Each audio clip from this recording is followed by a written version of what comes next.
같이 기도하시겠습니다. 은혜와 사랑이 충만하신 거룩하신 아버지 하나님, 귀한 사랑에 감사드립니다. 오늘도 하나님의 말씀을 배울 수 있는 귀한 시간과 또 귀한 마음 허락해 주심에 감사드립니다.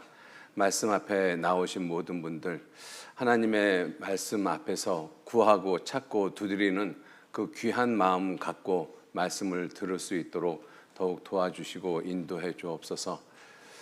오늘 이스라엘 민족의 역사를 통해서 그 역사의 예언의 말씀이 역사 가운데 어떻게 이루어지고 있는지, 또 우리 시대를 성경은 또 예언하고 있습니다. 그 예언의 말씀들이 우리가 살고 있는 이 시대에 어떻게 이루어지는지 말씀을 통해서 배우고자 합니다.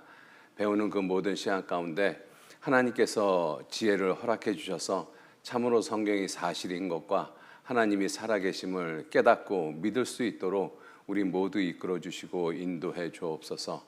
이 시간 온전히 주 성령님께만 의지하고 부탁드립니다. 함께 하시고 도와주옵소서.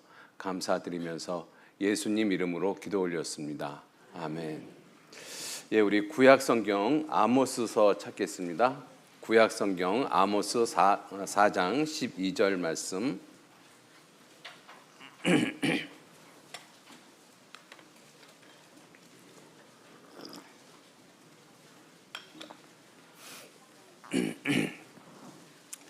예, 아모스서 4장 12절 말씀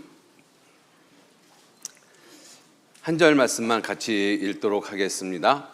그러므로 이스라엘아, 내가 이와 같이 네게 행하리라.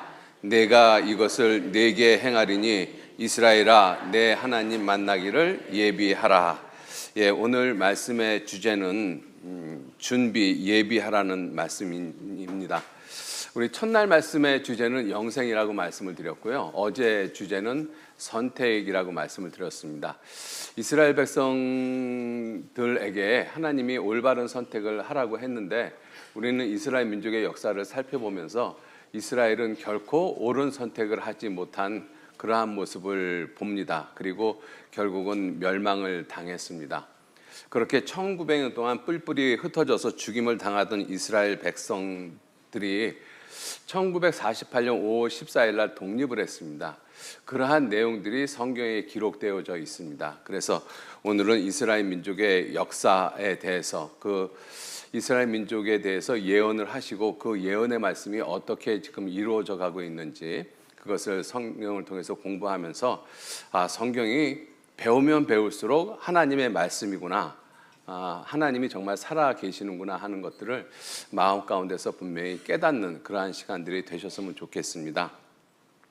자, 그래서 오늘은 이스라엘아, 내 하나님 만나기를 예비하라, 이렇게 말씀을 하셨는데, 오늘도 동일한 말씀 한 구절을 찾으면요, 마태복음 7장 7절, 이건 제가 지금 계속 시작할 때마다 이 말씀을 지금 찾고 있습니다. 같이 읽겠습니다. 구하라, 그러면 너에게 주실 것이요, 찾으라, 그러면 찾을 것이요, 문을 두드리라, 그러면 너희에게 열릴 것이니. 예, 구하고 찾고 두드리는 자에게 문이 열린다라고 말씀을 하셨습니다. 그래서 우리 마음을 하나님을 향해서 열어놓기 위해서는 내가 구하고자 하는 마음, 찾고자 하는 마음, 두드리는 마음, 그러한 마음이 있을 때 하나님은 내 마음의 문을 열어주십니다. 그래서 이러한 마음을 가지고 하나님 말씀을 통해서 하나님 만나기를 예비하는 그러한 시간들이 되셨으면 좋겠습니다. 이 아모스서는 1절서부터 쭉 읽어보면 하나님이 이 세상에 여러 가지 재앙들, 우리가 자연적인 재해라고 이야기하는 그러한 재앙들을 이렇게 쭉 하나님께서 행하셨다라고 말씀을 하십니다. 우리 사람들은 자연적인 재앙, 지금 중국에서도 지금 이 홍수가 나고 태풍이 불어가지고 뉴스에는 보도가 지금 안 되고 있습니다. 우리나라 중국 뉴스는, 안 좋은 뉴스는 잘 보도가 안 되잖아요. 그런데 실제로 엄청난 지금 이 재앙이 또 올해도 여지없이 똑같이 일어나고 있습니다. 자, 그러한 모든 것들이 자연적인 재앙이라고 우리 사람들은 생각을 하는데, 자연적인 재앙이 아니라 하나님이 그렇게 하셨다라고 말씀을 하십니다. 대표적으로 이러한 말씀을 한 군데 찾으면요, 또 내가 너희 모든 성읍에서 너희 일을 치아를 한가하게 하며 너희 각처에서 양식이 떨어지게 하였다. 양식이 저절로 떨어진 것이 아니라 하나님께서 그렇게 하셨다라고 말씀을 하고 계십니다. 저절로 그렇게 되는 것이 아니죠. 흉년이나 가뭄이나 기근 이런 것들이 저절로 오는 것이 아니라 하나님이 그렇게 하셨다라고 말씀하셨습니다. 그렇게 하신 이유가 무엇이냐면 하나님께로 돌아오게 하려고 그 일을 하셨습니다. 그런데 돌아오지 않았다. 이 말씀이 계속 반복이 되어집니다. 여기도 마찬가지로 두세 성읍 사람이 어떤 성읍으로 비틀거리며 물을 마시러 가서 만족히 마시지 못하였다. 너희가 내게로 돌아오지 아니하였느니라. 또 풍재와 깐부기 곤충장으로 농산물을 다 먹게 하나님이 그렇게 했다라고 말씀을 하시잖아요. 다 먹게 하였으나 그러나 너희가 내게로 돌아오지 아니하였느니라. 이 말씀이 계속 반복이 되어집니다. 그래서 이 아모스서를 읽으면 마지막 때 지구상에서 일어나는 여러 가지 자연적인 재앙들이 있지 않습니까? 이 태풍이 분다든가 폭우가 쏟아진다든가 지진이 일어난다든가 화산이 터진다든가 그런 여러 가지 그러한 자연적인 재앙, 산불을 비롯해서 그러한 모든 것들이 우리는 자연적인 재앙이라고 생각을 하는데 성경에서는 하나님 내가 그렇게 했다라고 말씀을 하셔요. 왜 그렇게 하셨느냐? 잘못된 삶을 버리고 하나님께로 돌아오게 하기 위해서 하나님이 그렇게 하셨다라고 말씀하십니다. 그런데도 불구하고 끝까지 이스라엘 백성들은 하나님께로 돌아오질 않았어요. 그래서 하나님께서 마지막 때가 되면 이 모든 재앙을 한꺼번에 다 쏟아 붓겠다라고 말씀을 하십니다.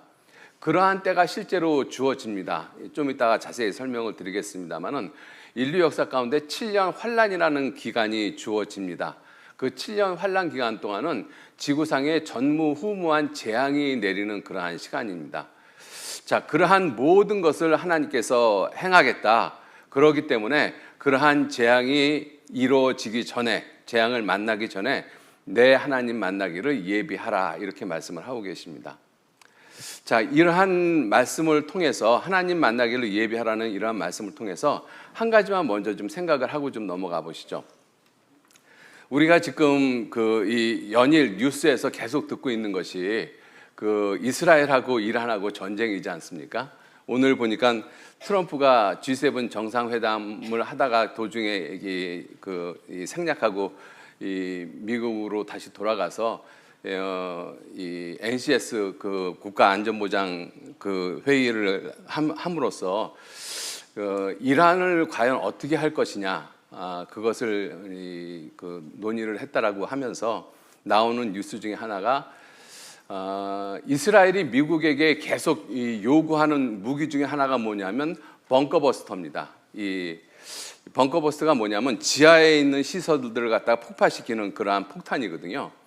그 폭탄이 이스라엘에도 있습니다. 그런데 이스라엘은 벙커버스터 위력이 지하 6m 정도밖에는 파괴를 못해요. 그런데 이란에 있는 그 핵시설은 보통 깊이가 90m에서 100m 이하의 핵시설이 이렇게 있습니다. 그러니까 이스라엘이 갖고 있는 그 벙커버스터로서는 이란의 핵무기 시설을 파괴하기가 불가능하죠. 그래서 지금 트럼프 대통령한테 계속 요구하는 것이 지하 60m까지 뚫을 수 있는 이 벙커버스터를 갖고 있는 나라가 미국이거든요. 그 벙커버스터를 달라고 계속 요구를 하는데 미국이 지금 안 주고 있습니다. 근데 어저께 뉴스를 들어보니까 트럼프가 그 카드를 만지작 거리고 있다 이렇게 이야기를 하더라고요.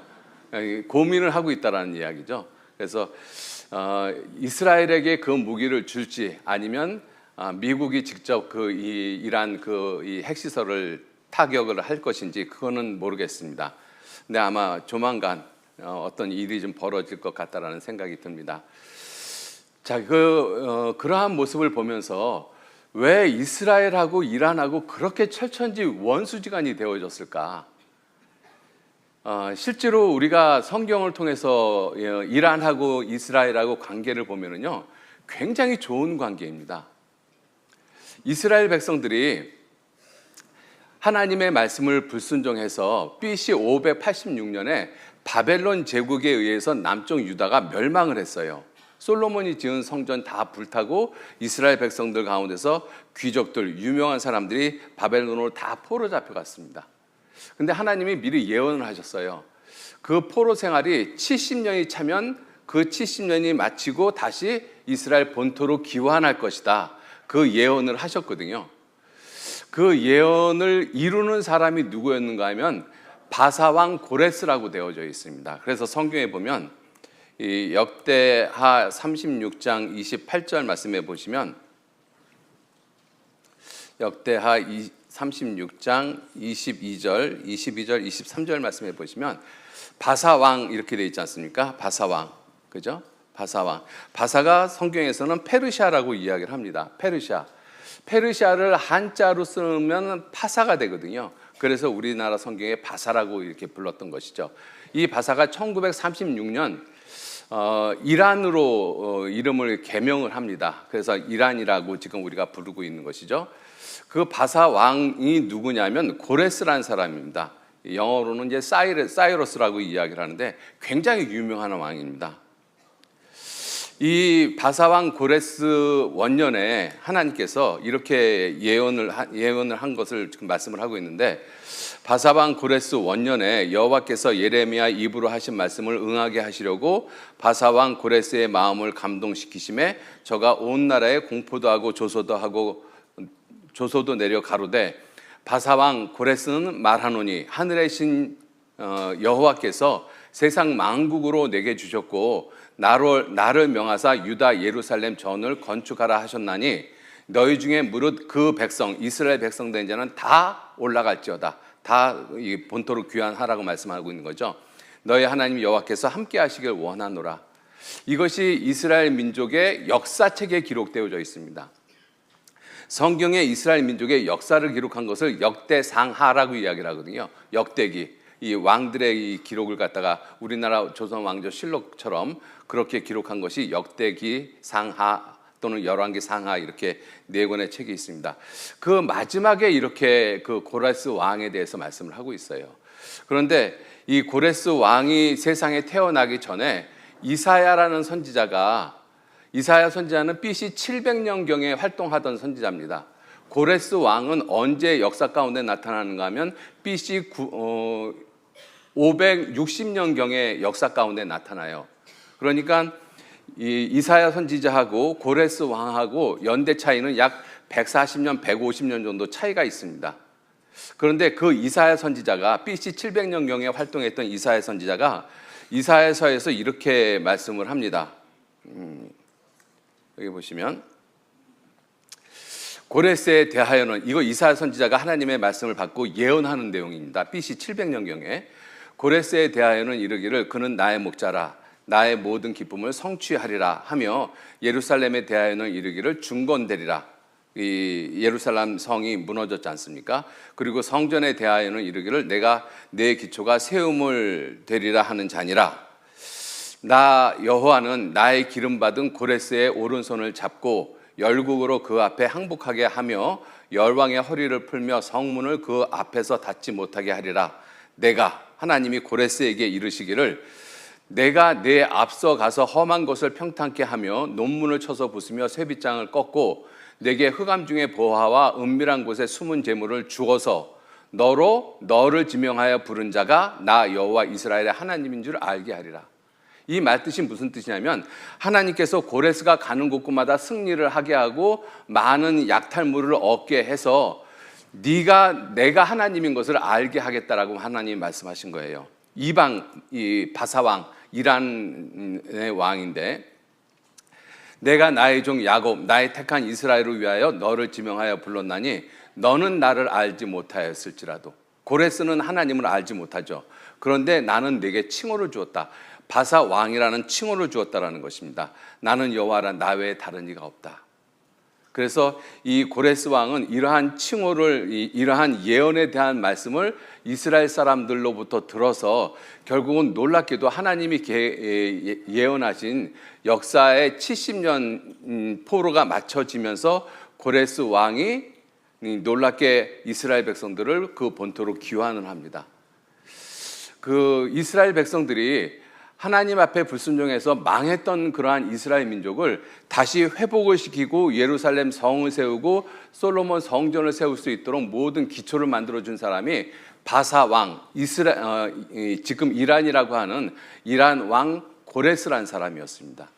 그래서 사실은 역사 가운데 이란하고 이스라엘하고는 굉장히 친밀한 관계에 있었습니다. 언제까지? 1979년까지.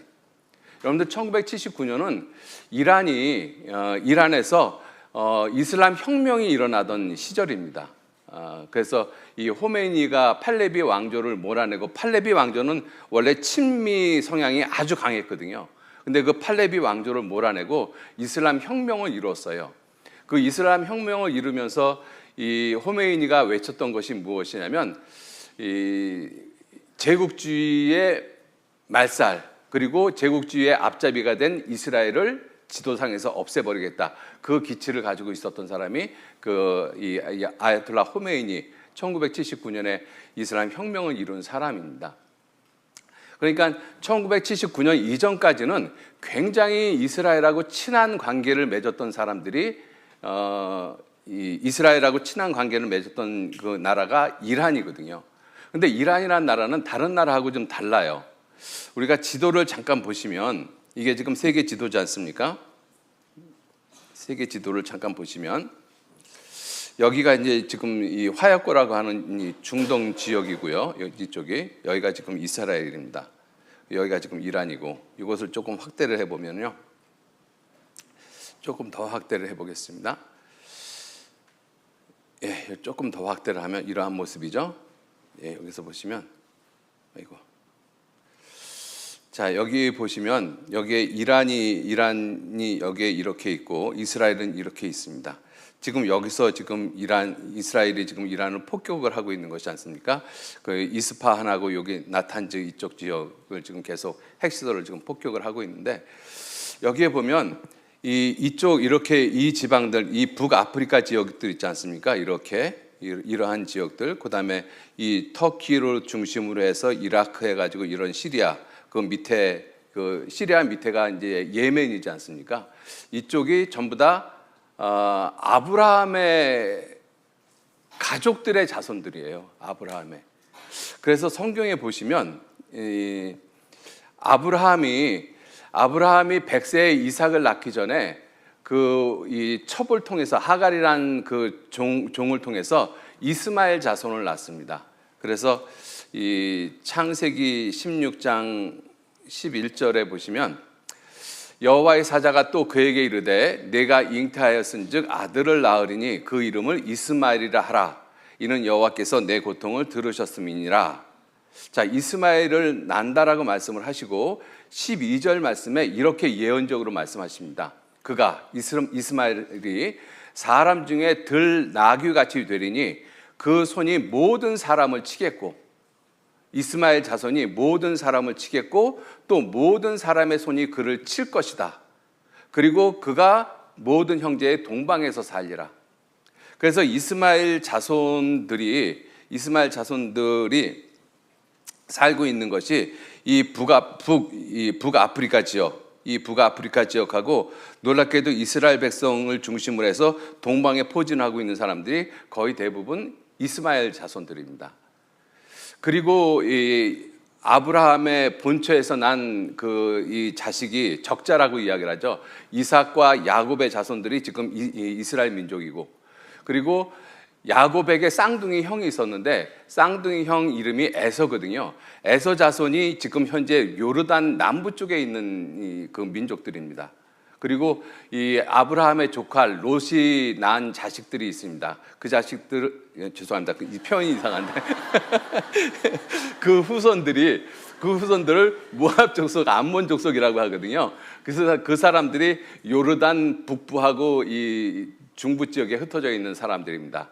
그리고 아브라함의 후처 그두라라는 여인이 있었는데 그 여인에게서 태어난 사람들이 이 미디안 광야에 있는 사람들입니다. 그러니까 이스라엘을 중심으로 해서, 여기 작은 이스라엘 중심으로 해서 뺑뺑 둘러가 가지고 전부 다 어떤 사람들이냐면 아브라함의 후손들이에요. 어떤 의미에서 이스라엘하고 이복 형제지간들입니다.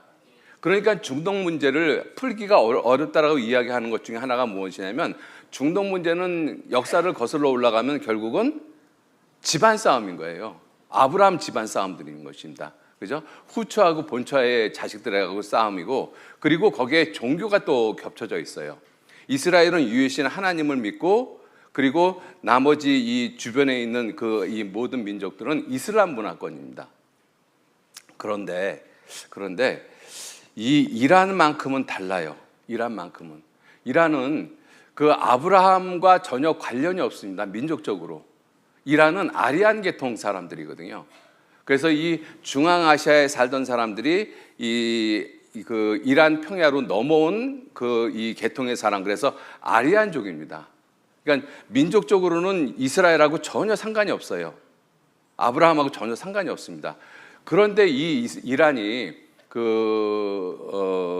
이 정권이 바뀌면서 이 이스라엘하고 적대 국가가 되어졌잖아요. 그래서 성경을 통해서 보면 1979년 이전까지는 이란하고 이스라엘하고는 굉장히 친밀한 관계가 있었어요. 왜냐하면 이 바벨론으로 포로 잡혀간 그 모든 민족을, 이 이스라엘 민족을 갖다가 다시 본토로 회복을 시켜준 사람이 누구냐면 이란의 왕 바사 왕 고레스라는 사람이거든요.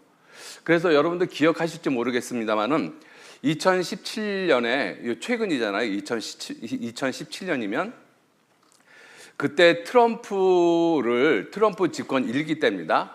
트럼프를 바사왕 고레스하고 똑같이 비교를 해서 이 동전을 만든 것이 하나 있었어요. 그 2017년에 나온 동전입니다.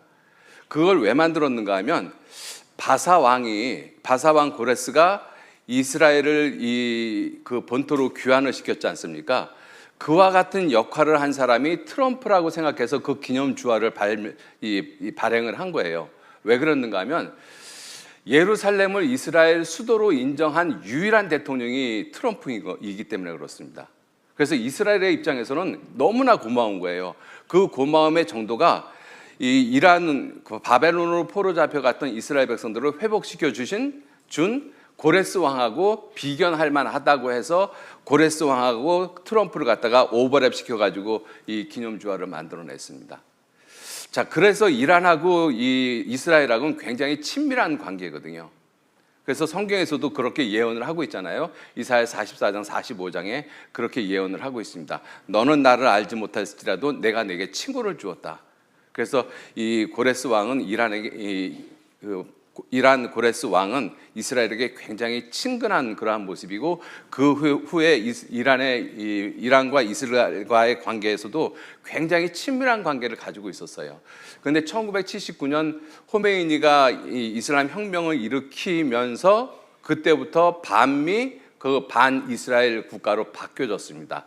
그리고 그때부터 이제 이란에서는 이 팔레스타인 해방 기구를 만들어서 가자 지역에 있는 팔레스타인 해방 기구를 하마스라고 이야기를 하고, 레바논에 있는 팔레스타인 해방 기구를 이 헤즈볼라라고 이야기를 합니다. 그리고 사우디 밑에 있는 예멘이란 나라의 여기죠. 여기가 예멘이지 않습니까? 이걸 좀 확대를 해보면 거기에 후티 반군이 있잖아요. 그래서 지금 미군도 이 호르무즈 해협을 통과를 하는 그러한 선박들을 보호하기 위해서 이 후티 반군들을 갖다가 미군이 지금 이렇게 공격도 많이 하고 그러잖아요. 그런데 이 하마스나 헤즈볼라, 그다음에 예멘, 이러한 나라들, 이러한 이 집단을 갖다가 지원하고 있는 나라가 이란인 거예요. 이란. 그죠? 그래서 이러한 나라를 통해서 이란하고 이 이스라엘하고는 이 1979년 이후서부터는 철천지 원수지간이 되어졌습니다. 그런데 그러한 내용이 성경에 기록되어져 있어요. 이게 보면 에스겔서 38장 5절 말씀에 그들과 러시아와 함께한 연합국을 이야기를 하고 있는데, 그들과 함께한 바 방패와 투구를 갖춘 바사, 구스, 붓, 이 세 나라, 바사가 페르시아, 구스가 이디오피아, 붓이 리비아입니다. 이 친근했던 바사 제국이 결국은 이스라엘하고 적대 국가가 돼서 이스라엘을 치러 온다라고 성경은 예언하고 있어요. 근데 그 예언이 지금 우리 시대에 이루어지고 있는 모습이잖아요. 그러니까 중동의 이러한 문제들은 결코 우연히 일어나는 문제들이 아니라는 것입니다. 그죠? 그래서 조금 좀 시간이 길었는데요. 지금 중동 정세가 워낙 어떻게 변할지 모르기 때문에 이런 기초적인 상식을 좀 알고 오늘 성경을 좀 보시면 이해가 더 쉬울 것 같아서 시간이 좀 걸렸지만 좀 자세하게 말씀을 드렸습니다. 자, 어저께 이스라엘 백성들이 하나님의 말씀에 불순종해서 전 세계로 뿔뿔이 흩어져 버렸어요. 하나님이 이스라엘 백성들에게 두 가지 약속을 하셨잖아요. 순종하면 복 주겠다, 불순종하면 저주하겠다. 그런데 불순종해갖고 저주한 역사가 이스라엘 민족의 역사입니다. 그래서 AD 70년 타이터스 장군에 의해서 예루살렘 성이 멸망을 하고 이스라엘 백성들은 그때부터 전 세계에 뿔뿔이 흩어졌어요. 그것은 이제 디아스포라라고 이야기를 하는데 그 이스라엘 백성들이 흩어진 그 모습들을 살펴보면 얼마만큼 넓은 지역으로 흩어졌는가 하면 이와 같은 모습으로 흩어져 버렸습니다. 여기 보시면 이스라엘 백성들이 전 세계로 흩어진 모습을 우리가 성경을 통해서 볼 수가 있는데요. 이스라엘이 예수님을 십자가에 못 박아 죽이기 전 이 기원 전에 이스라엘 백성들이 이 아시리아 제국에 의해서 또는 바벨론 제국에 의해서 멸망이 되면서 이 이스라엘 주변 국가로 흩어져 버렸습니다. 그리고 예수님을 십자가에 못 박아 죽인 이후로 그리고 보다 넓은 전 세계 지역으로 흩어지기 시작을 했어요. 약 108개 나라로 흩어졌다라고 이야기를 합니다. 이것을 디아스포라라고 이야기를 하거든요. 이렇게 많은 지역으로 흩어진 이스라엘 백성들이 놀랍게도 우리가 살고 있는 이 시대에 어떻게 됐는가 하면 독립을 했어요. 이스라엘이 독립을 했습니다. 그래서 이스라엘 독립의 내용은 굉장히 놀라운 것이죠. 여기 보시면 1948년 5월 14일 이스라엘 영국으로부터 독립을 선포했다. 그죠? 자, 그 팔레스타인 포스트지에도 이와 같이 돼 있고 우리나라 이때 당시에 조선일보에서도 우리나라는 5월 16일자로 단기 4281년 5월 16일자로 유대 국가가 선포됐다라고 선언하고 있습니다. 그래서 이스라엘이 1948년 5월 14일 날 실제로 독립을 했어요. 자, 이런 그 내용이 성경에 이미 기록되어져 있다는 것입니다. 이스라엘 백성들이 가는 곳곳마다 죽임을 당하다가 이스라엘 백성들이 결국은 독립을 한다라는 그러한 내용들이 성경에 자세히 기록되어져 있어요. 그것을 우리는 잠깐 좀 보시도록 하겠습니다. 에스겔서 36장 8절 말씀해 보시면 그러나 너희 이스라엘 산들아 이렇게 이야기하는 것은 이스라엘 이 땅을 두고 하시는 말씀입니다.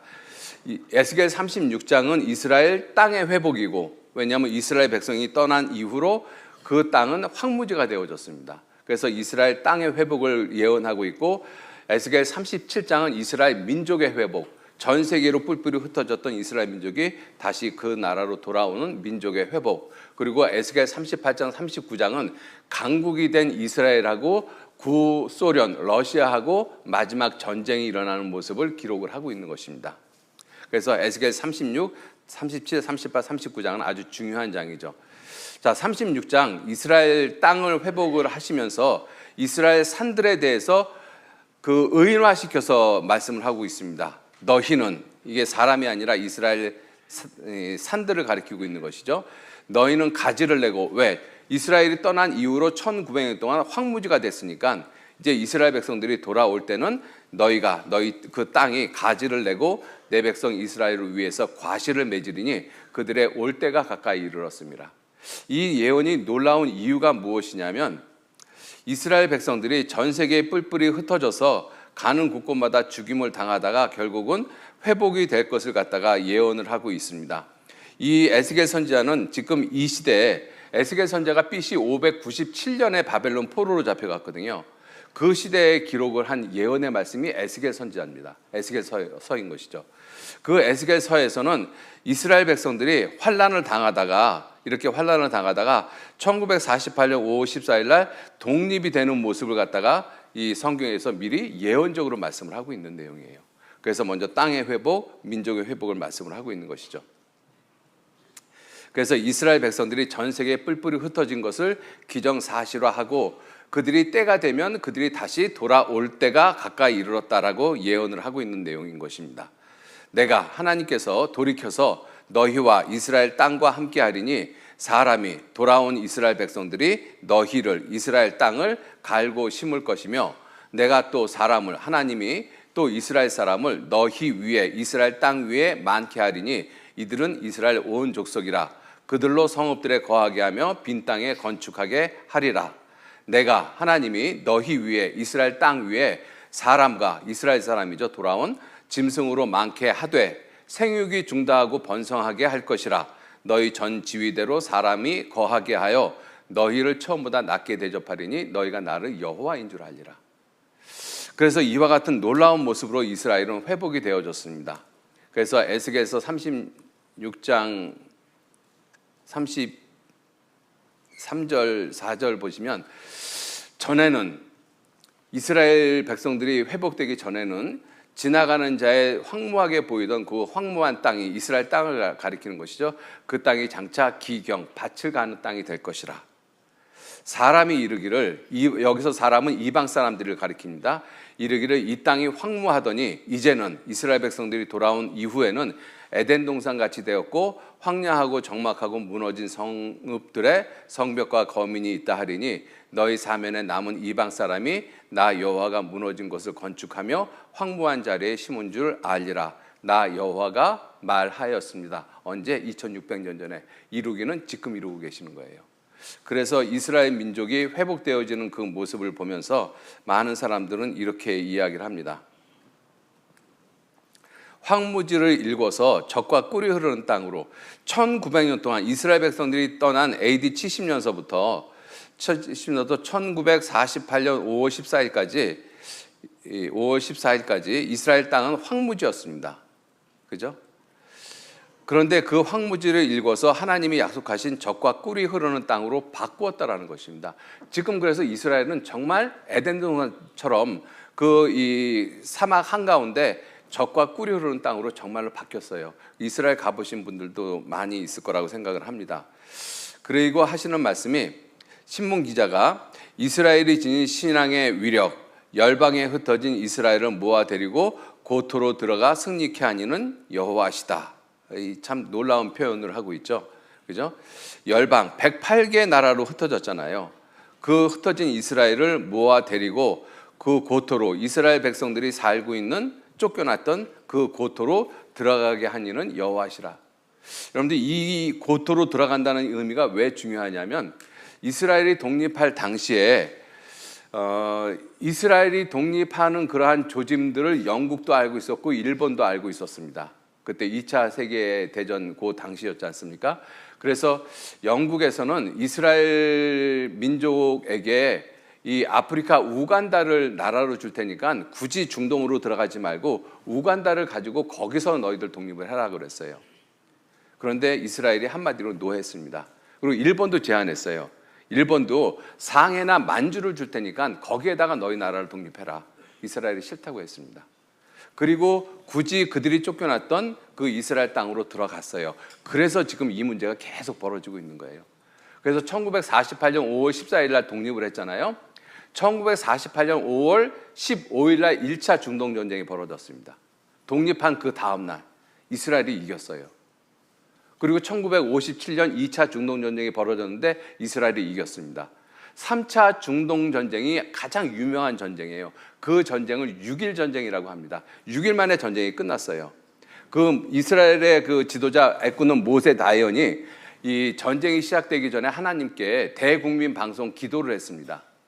하나님이 6일 만에 천지를 창조하신 것 같이 이 전쟁을 6일 만에 끝내고 예루살렘을 회복할 수 있도록 도와주십시오. 놀랍게도 그 기도대로 전쟁은 6일 만에 끝났고 예루살렘은 폭격하지 않고 칼로 정복을 했습니다. 실제 그 역사 가운데 있어요. 이 군 장교 교육을 받으신 분들은 이 6.1 전쟁을 반드시 배웁니다. 왜? 인류 역사 가운데 그와 같은 전쟁은 없기 때문에 그래요. 그 고토로 승리케 하니는 이스라엘 민족의 능력이 있어서가 아니라 여호와시라고 말씀을 하고 있는 것이죠. 자, 그리고 유대인의 고토 귀환이라고 이야기를 하고 있죠. 그것은 성경 예언의 성취라고 말씀하고 있어요. 성경 예언의 성취. 여호와의 이름으로 말한 일에 증험도 없고 성취함도 없으면 이는 여호와의 말씀하신 것이 아니요. 우리는 증험도 받고 지금 예언에 대한 성취를 보고 있는 거예요. 하나님의 예언에 대한 성취. 정확하게 문자 그대로 지금 이루어지고 있습니다. 그죠? 자, 이렇게 이스라엘 땅이 회복이 되어지고 그리고 에스겔 37장 1절에 여호와께서 권능으로 내게 임하시고 그 신으로 나를 데리고 가서 골짜기 가운데 두셨는데 뼈가 가득하더라. 나를 그 뼈 사방으로 지나가게 하시기로 본즉 골짜기 지면에 뼈가 심이 많고 아주 말랐더라. 그래서 에스겔 선지자에게 하나님이 야, 이 뼈들이 능히 살겠느냐 이렇게 물어보신 거예요. 이러한 모습인 것이죠. 여기서 보시면 이 골짜기에 이와 같은 골짜기에 뼈들이 이렇게 심이 많았습니다. 하나님 물었어요. 이 뼈들이 능히 살겠느냐? 예, 하나님이 아시죠. 그래서 하나님이 에스겔 선지자에게 내가 말하는 대로 그대로 한번 이 뼈들에게 명령을 해봐라. 그 내용이 뭐냐면 뼈들이 서로 일어나서 살아나라고 명령을 하는 내용이거든요. 그가 내게 이르시되 인자야 이 뼈들이 능히 살겠느냐? 또 내게 이르시되 너는 이 모든 뼈에게 대언하여 이 뼈 이르기를 너희 마른 뼈들아 여호와의 말씀을 들을지어다. 주 여호와께서 이 뼈들에게 말씀하시기를 내가 생기로 너희에게 들어가게 하리니 너희가 살 것이다. 너희 위에 힘줄을 두고 살을 입히고 가죽을 덮고 너희 속에 생기를 두리니 너희가 살리라. 그리고 너희가 나를 여호와인 줄 알라. 자, 이러한 하나님의 말씀을 그대로 에스겔 선지자가 대언을 했어요. 대언을 했더니 대언할 때 소리가 나고 움직이더니 이 뼈 저 뼈가 들어맞아서 뼈들이 서로 연결되어졌습니다. 그런데 내가 보니 뼈에 힘줄이 생기고 살이 오르고 가죽이 덮였는데 그 속에 생기는 없었어요. 하나님이 생기에게 명령해서 생기가 들어가라 이렇게 명령을 하라고 했습니다. 그렇게 했더니 내가 그 명대로 대언하였더니 생기가 그들에게 들어가매 그들이 곧 살아 일어나서 서는데 극히 큰 군대더라. 예, 이것이 이제 환상 가운데 보여준 내용이거든요. 이 계곡에 있는 마른 뼈들에게 하나님의 말씀대로 조차 행했더니 이 마른 뼈들이 살아 일어나서 어떻게 됐다라고 말씀하시는가 하면 극히 큰 군대가 됐다라고 하고 있습니다. 그러면 우리는 이 예언과 이 환상 가운데서 보여준 이 예언의 말씀을 어쩔 수 없이 해석을 해야 돼요. 그죠? 근데 이때 해석을 어떻게 해야 되느냐에 따라서 성경은 전혀 다르게 읽혀질 수밖에 없어요. 그래서 성경을 해석하는 것은 굉장히 조심스럽습니다. 그런데 여기서는 이 성경에서는 굳이 성경을 해석할 필요가 없도록 하나님이 배려를 해 놓으셨어요. 그 배려가 무엇이냐면 이 뼈들이 살아서 극히 큰 군대가 됐다라고 하잖아요. 그러면 이 뼈들이 무엇인지만 알면 그 큰 군대가 무엇인 줄 알 수가 있습니다. 그 다음 구절에 이렇게 돼 있어요. 또 내게 이르시되 인자야 이 마른 뼈들은 누구라고 말씀하셨어요? 이스라엘 온 족속이라. 이스라엘 온 족속이라. 그러니까 이스라엘 온 족속, 이 마른 뼈들, 왜 마른 뼈들로 표현했는가 하면 그 다음 절에 보면 이스라엘 백성들이 스스로 이르기를 우리의 뼈들이 말랐고 우리의 소망이 없어졌으니 우리는 다 멸절되었다. 우리가 다시 나라를 이루고 다시 하나님의 선민으로 살아가는 것은 절대적으로 불가능하다. 완전히 끝이다라고 생각을 하고 있었습니다. 그때 하나님은 이스라엘 백성들을 회복시켜 주신 거예요. 그래서 그것을 마른 뼈로 표현하신 것입니다. 그 마른 뼈와 같은 이스라엘 백성들이 하나님의 말씀에 따라서 극히 큰 군대가 됐다는 것입니다. 그게 지금 우리가 지금 보고 있는 모습이잖아요. 1948년 5월 14일 날 이스라엘은 독립을 했고 그리고 독립한 지 지금 70여 년이 지나가고 있는데 이스라엘은 세계 강국입니다. 경제적으로는 최강이에요. 유대 자본이 전 세계를 흔들고 있으니까. 그죠? 군사적으로도 세계 4대 강국입니다. 이스라엘이 가지고 있는 핵무기가 약 400기 정도 갖고 있습니다. 그 작은 나라가 핵무기를 400기를 가지고 있어요. 그런데 이란이 핵무기를 갖다가 지금 만들려고 하고 북한도 핵무기를 만들었고 그래서 지금 그것을 이 미국에서 또 이스라엘에서는 강력하게 제재를 하고 있잖아요. 핵무기를 만드는 이유 자체가 무엇이냐면 핵을 사용하지 않으려고 핵무기를 만드는 거예요. 무슨 얘기냐면 핵을 가지고 있는 나라끼리는 서로 핵을 못 쏩니다. 왜? 그 결과가 어떻게 될 줄 알기 때문에. 그래서 핵무기를 서로 가지려고 하는 거예요. 그런데 북한하고 이란은 핵무기를 가지고자 하는 목적 자체가 틀립니다. 상대방을 갖다가 괴멸시키기 위해서 너도 죽고 나도 죽고자 하는 그 마음을 가지고 핵무기를 만드는 거예요. 그래서 이란이 핵무기를 가지고 있으면 반드시 이스라엘을 갖다가 이스라엘 본토를 공격합니다. 그것이 이란이 핵무기를 갖고자 하는 이유예요. 북한도 마찬가지죠. 북한도 핵을 가지려고 하는 이유가 뭐냐면 미국이 남한에 더 이상 군사적으로 개입하지 못하게 하기 위해서. 그래서 남한을 파괴하지 않고 그대로 이 자기네 정권 가운데 부속시키게 하기 위해서 하는 것이 핵을 가지려고 하는 목적이거든요. 그러니까 다른 나라들이 핵을 갖고자 하는 그 목적하고 이란하고 북한이 핵을 갖고자 하는 목적 자체가 완전히 다릅니다. 그래서 제재를 하는 것이거든요. 그죠? 자, 그래서 이스라엘 백성들이 그 군사 강국이 되어진 다음에 이스라엘이 놀랍게도 이와 같은 모습으로 강국이 되어졌습니다. 잠깐 보시면 군사 기술 바탕으로 첨단 산업이 우뚝하다. IT, 나노, 생명과학 세계 최강이다. 이스라엘에 뭐가 있길래 이스라엘과 아랍 연합군 싸워도 우세하다. 이걸 지금 여실히 보여주고 있죠. 그죠? 이스라엘 지구촌 돈 싹쓸이한다. 유대 자본을 가리키고 있습니다. 미 거물들 유대인 잔치에 총 출동하고 있다. 그래서 미국은 2%의 유대인들이 움직이는 나라, 약 600만 명이 미국에 살고 있습니다. 그들이 미국을 움직이고 있어요.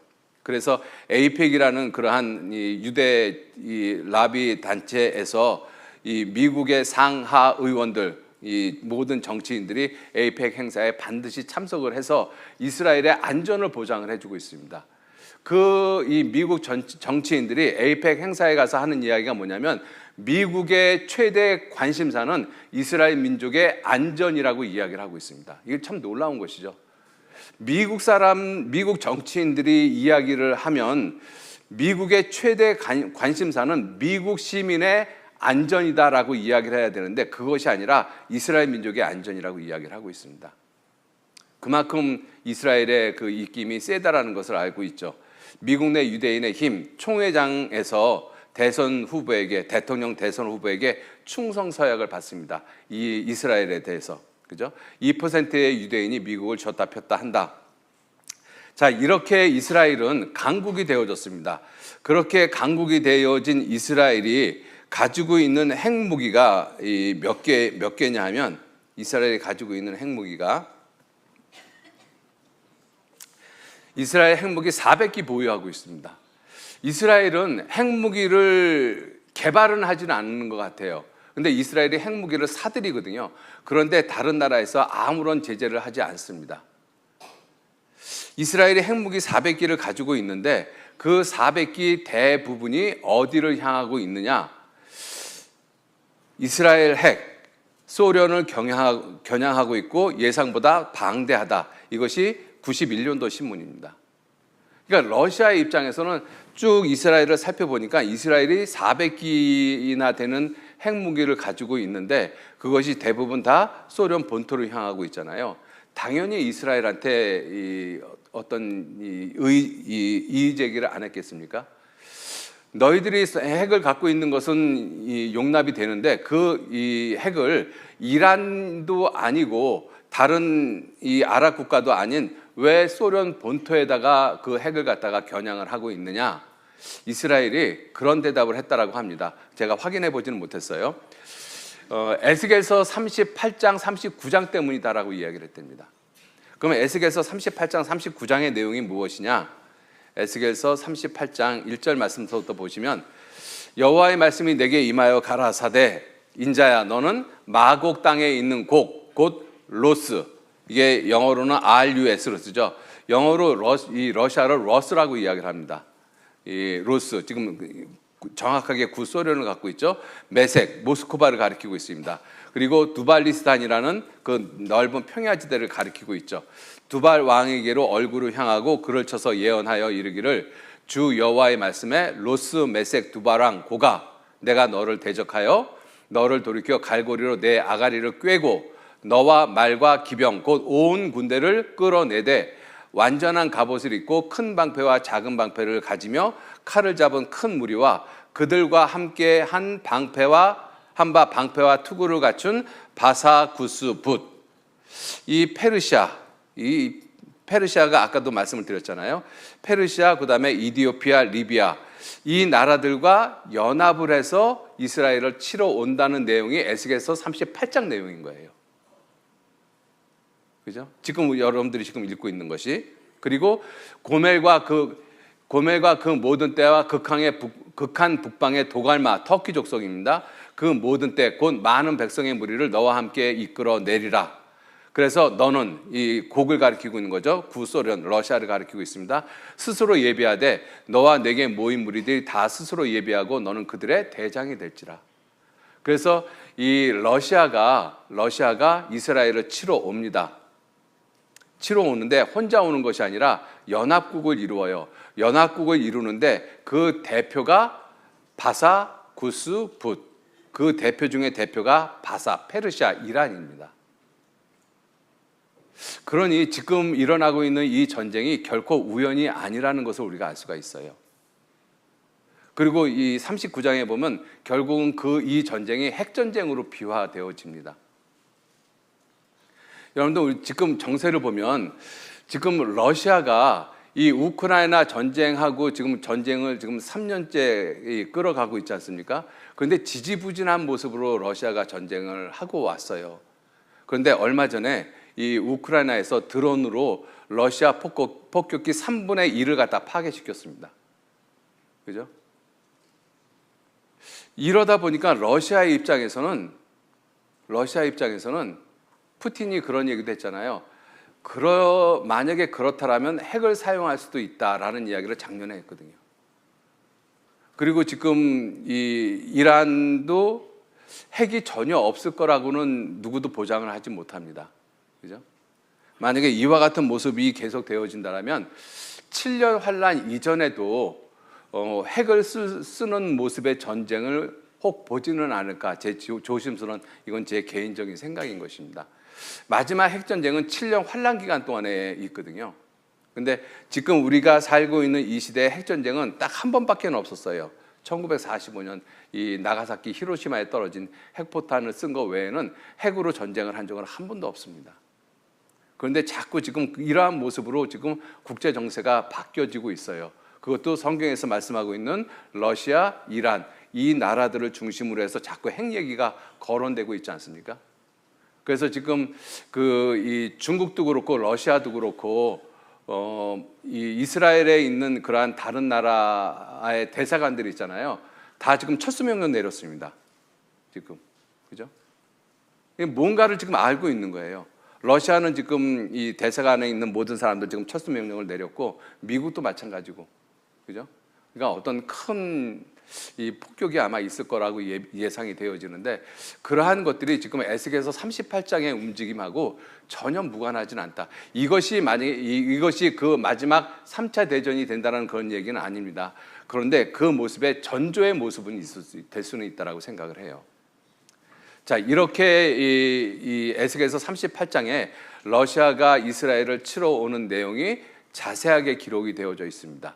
그리고 러시아가 이스라엘을 치러 왔을 때 어떤 모습이 되는가 하면 에스겔서 39장 1절에 보시면, 그러므로 인자야 너는 곡을 쳐서 예언하여 이르기를 주 여호와의 말씀에 로스와 메섹과 두바랑 고가 내가 너를 대적하여 너를 돌이켜 이끌고 먼 북방에서부터 나와서 이스라엘 산 위에 이르러 내 활을 쳐서 내 손에서 떨어뜨리고 내 살을 내 오른손에서 떨어뜨리겠다. 그래서 결국은 쳐들어오지만 망한다라는 것을 지금 말씀을 하고 있는 것이죠. 자, 그리고 이 예언의 내용 중에 내가 또 불을, 여기서 불이라고 말씀을 하시잖아요.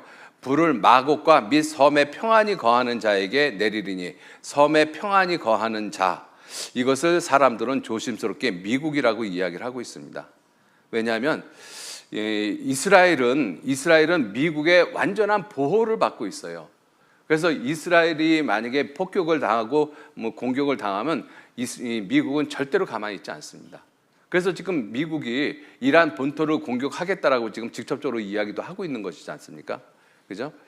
자, 이러한 모습으로 이 마지막에 불을 보내겠다라고 말씀을 하셨는데, 이 불을 이사야 47장 14절 말씀해 보시면, 보라, 그들은 초계 같아서 불에 타리니 그 불꽃의 세력에서 스스로 구원치 못할 것이라. 이 불은 더웁게 할 숯불이 아니다. 그 앞에 앉을 만한 불도 아니다. 무엇을 가리키고 있습니까? 핵을 가리키고 있습니다. 그죠? 핵을 가리키고 있는 거예요. 마지막 핵전쟁에 대해서. 그래서 시편 11편 6절 말씀에도 악인에게 그물을 내려치시리니 불과 유황과 태우는 바람. 이게 핵이 터지면 이 온도가 중심 온도가 1억 도가 넘습니다. 그래서 순식간에 그 중심에 있는 것들은 증발이 돼 버려요. 악소리도 못 하고. 그다음에 유황, 이 방사능이잖아요. 그다음에 태우는 바람, 열풍입니다. 그래서 이 핵이 터지면 엄청나게 뜨거운 바람에 의해 가지고 이 모든 건물들이 파괴가 되어지죠. 악인에게 그물을 내려치시리니 불과 유황과 태우는 바람이 저의 잔의 소득이다라고 말씀을 하고 계십니다. 자, 이렇게 그 이스라엘 백성들에게 이스라엘 백성들을 치러온 그다음에 러시아 그리고 이 미국이 이 핵전쟁을 할 것이라는 것을 성경에서 이렇게 예언으로 이렇게 비추고 있고요. 자, 그러한 전쟁이 끝나고 난 다음에 내용들을 성경에 지금 에스겔서 39장에 계속 말씀을 하고 있거든요. 그 전쟁이 끝나고 난 다음에 이스라엘 성읍들에서 거한 자가 나가서 병기를 불피워 사르되 큰 방패와 작은 방패와 활과 살과 몽둥이를 취하여 7년 동안 불을 피운다라고 말씀하셨어요. 여러분들 이 말씀 한번 갖고 가만히 한번 생각해 보세요. 2600년 전에 전쟁을 하면 활, 창, 칼 이거 가지고 전쟁을 했잖아요. 그거 지구상에 있는 거 다 모아가지고 불살르면 7년 동안 탈 것 같습니까? 몇 년 못하죠. 몇 달 못합니다. 그죠? 근데 이때 전쟁에 사용된 무기를 다 모아가지고 불을 피우니까 7년 동안 불을 피운대요. 이게 뭐냐면 원전을 가리킵니다. 소형 원전. 지금 SMR이라고 이야기를 하잖아요. 그죠? SMR. 이게 소형 원전인데 이 소형 원전이 어느 정도냐면 탱크에도 들어갈 수 있는 소형 원전이에요. 그러면 작은 이 원자력 발전소를 싣고 다니는 거나 마찬가지거든요. 이게 지금 잠수함에도 지금 싣고 있잖아요. 잠수함에도. 그게 핵잠수함이지 않습니까? 그것보다 더 작은 규모로 이 원전을 만들어내고 있는 거예요. 그것을 가지고 무기를 만든다라는 것입니다. 그러면 뭐 연료를 충전하거나 이럴 필요가 없는 것이잖아요. 이 핵연료가 있으니까. 그죠? 이 SMR의 주도적인 그 나라가 어디냐면 우리나라입니다. 우리나라가 핵 원전 이것을 그 설계하고 짓는 데는 세계 최고라고 이야기를 하잖아요. 프랑스가 1위였었는데 프랑스가 대한민국이 세계 최고라고 이야기를 하고 있습니다. 그런데 우리나라에서는 이 원전을 자꾸 쓰지 못하도록 지금 정부에서 지금 또 이렇게 이야기를 하고 있으니까 어떻게 될지는 모르겠어요. 어쨌든 이러한 SMR을 탑재한 이러한 이 전차들이나 이러한 것들이 다 전쟁이 끝나고 나면 그것들을 거두어 가지고 불을 피우면 얼마든지 7년 동안 불을 피울 수가 있죠. 그죠? 자, 그리고 그 전쟁에서 끝난 사람들에 대해서 이제 그 죽은 사람들을 장사를 하는데 어떻게 장사를 하는가 하면 7달 동안에 죽은 사람을 장사해서 땅을 정결케 할 것이래요. 땅을 정결케 한다는 의미 자체가 참 이상하지 않습니까? 죽은 사람을 장사를 하는데 죽은 사람을 장사를 해서 땅을 정결케 할 것이라. 그래 이게 뭐예요? 땅이 오염되어졌다는 뜻이잖아요. 그죠? 뭐 때문에 오염되어졌겠어요? 방사능 때문에 오염되어진 것이죠. 자, 그래서 어떻게 하는가 하면 그들이 사람을 택하여 그 땅에 늘 순행하며 이 전쟁이 끝난 다음에 장사할 사람이 따로 있습니다. 아무나 죽은 사람을 건들지 못해요. 장사할 사람으로 더불어 지면에 남아있는 시체를 장사하여 그 땅을 어떻게 해요? 정결케 할 것이라. 계속 정결케 한다는 표현이 나오죠. 그리고 또 7달 후에 그들이 살펴보되 순행하는 자가 그 땅으로 통행하다가 죽은 사람의 뼈를 보면 그 곁에 표를 세워놓고 장사하는 자로 와서 하몬국 골짜기에 장사할 것이다. 그죠? 아니 2600년 전에 전쟁하다가 죽었어요. 그럼 본 사람이 그 사람 파묻으면 되잖아요. 당연히 그러면 되잖아요. 근데 이 전쟁에서는 그렇게 안 한다라고 돼 있어요. 전쟁에서 죽은 사람의 뼈를 보면 거기다 표를 세워놓고 장사하는 사람을 불러다가 그 사람이 와서 장사를 하게끔. 그런데 이건 핵이 아니면 이런 표현을 할 수가 없는 것이잖아요. 그죠? 자, 이러한 내용이 놀랍게도 2600년 전 기록인 것입니다. 이것이 2600년 전 기록이에요. 그죠? 그래서 이 스가랴서 14장 12절 말씀에 예루살렘을 친 모든 백성에게 내리실 재앙이 여호와께서 내리실 재앙이 이러하니 곧 섰을 때, 이때가 중요한 것이죠. 섰을 때, 죽어서 넘어졌을 때가 아니라 서 있을 때, 즉 살아 있을 때 그 살이 썩고 그 눈이 구멍 속에서 썩고 그 혀가 입 속에 썩을 것이요. 이건 핵전밖에 없습니다. 살아 있을 때 눈이 구멍 속에서 썩고 살이 썩는 것은 다른 전쟁에서는 있을 수가 없는 전쟁이에요. 그죠? 그래서 마지막 핵전이 일어나면 이와 같은 모습으로 사람이 썩는다라고 이야기를 하고 있습니다. 이와 같은 모습으로 건장한 사람이 순식간에 이와 같은 모습으로 썩어요. 그죠? 자, 그리고 아까도 잠깐 그 말씀 못 드리고 넘어갔는데 이 바사, 구스, 붓 이 세 나라는 이 바사, 이란, 구스, 이디오피아, 붓, 리비아 이 세 나라는 우리나라 1950년 6월 25일 날 6.25 전쟁이 일어났을 때 미국을 중심으로 해서 이 미국 연합국으로 참전한 나라들입니다. 친미 국가들이거든요. 그런데 이 친미 국가들이 1970년, 80년, 90년으로 오면서 전부 다 친소로 바뀌어 버렸어요. 이거 참 놀라운 사건인 것입니다. 그죠? 이 이란은 아까도 말씀을 드렸습니다만 1979년 이 호메이니가 이슬람 혁명을 일으키면서 팔레비 왕조를 쫓아내고 이 친소로 돌아섰어요. 반미를 하면서. 이란은 당연히 그렇게 됐죠. 그다음에 이디오피아도 이 1977년에 친공산화 급선회. 이디오피아도 리비아 유사시에 이 소련에 기지 제공하겠다. 이게 참 놀랍지 않습니까?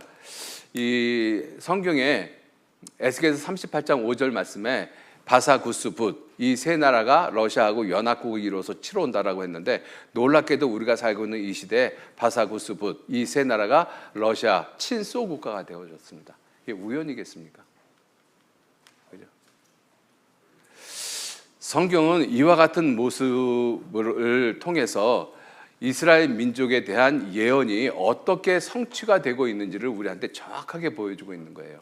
그래서 성경에서 말씀하시기를 여호와의 이름으로 말한 일에 증언과 성취함이 없으면 이는 여호와의 말씀하신 것이 아니다. 이 신문을 다시 한번 보시면 여기에 노아 홍수 사건을 말씀을 하시면서 과학으로 부정했던 성경 속의 사건 이제는 과학으로 증거하게 됐다.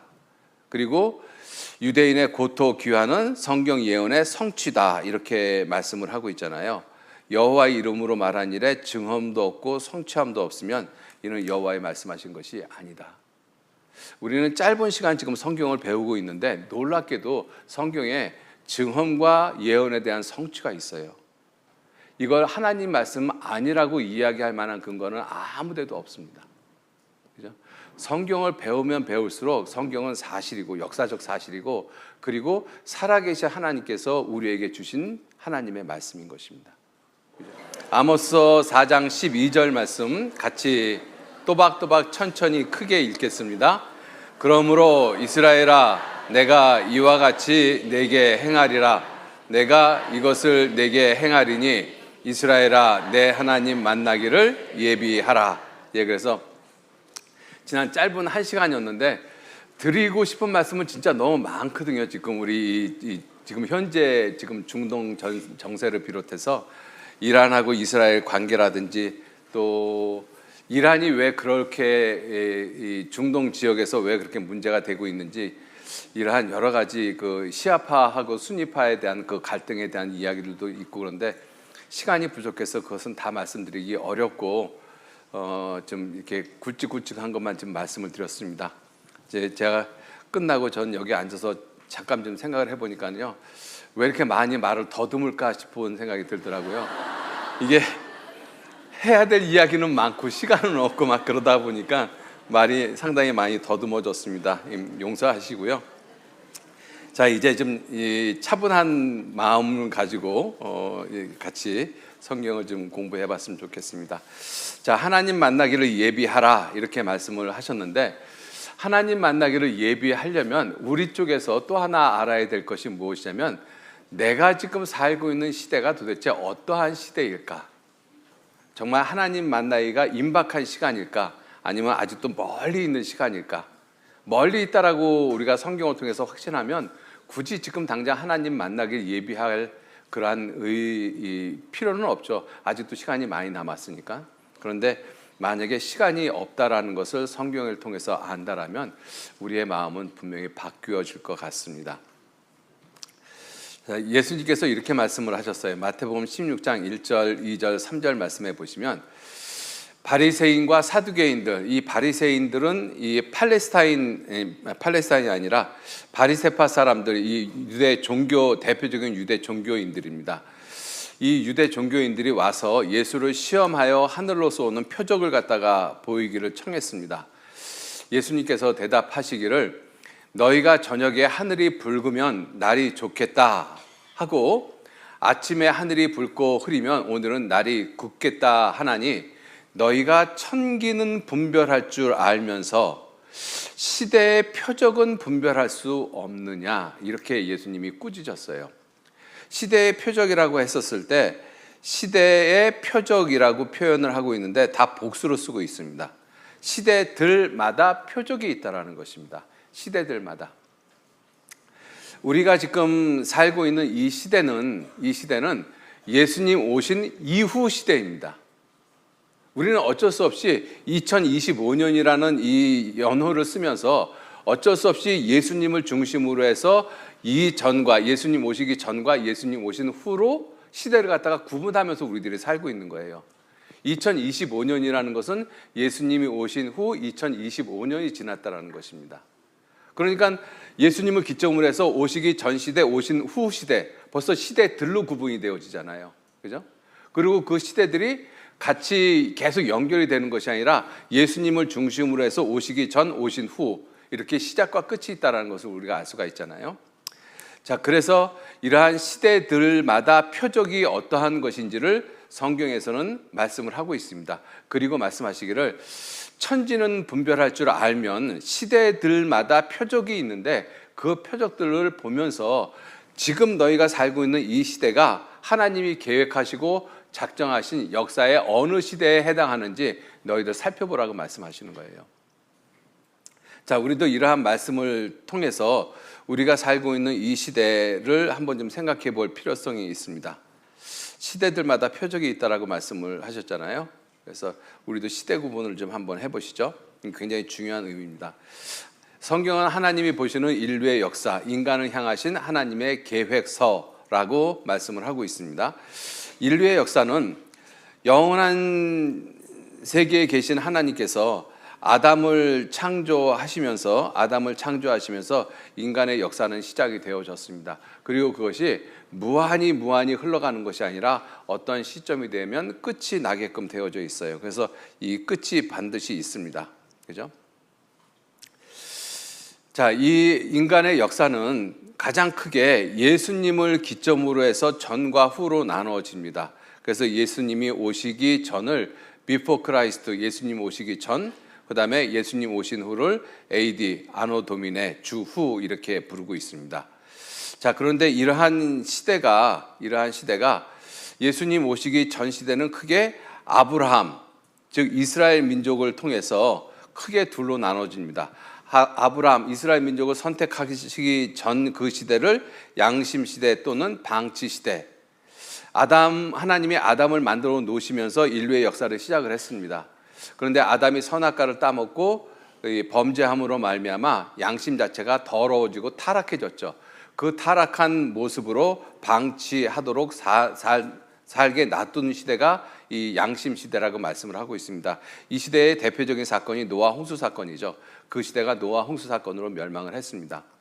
자, 그리고 이스라엘 백성을 하나님이 선택을 하셨어요. 아브라함을 선택을 하시면서 어떠한 시대를 열었는가 하면 선택된 백성, 선민이라고 이야기를 하죠. 선민.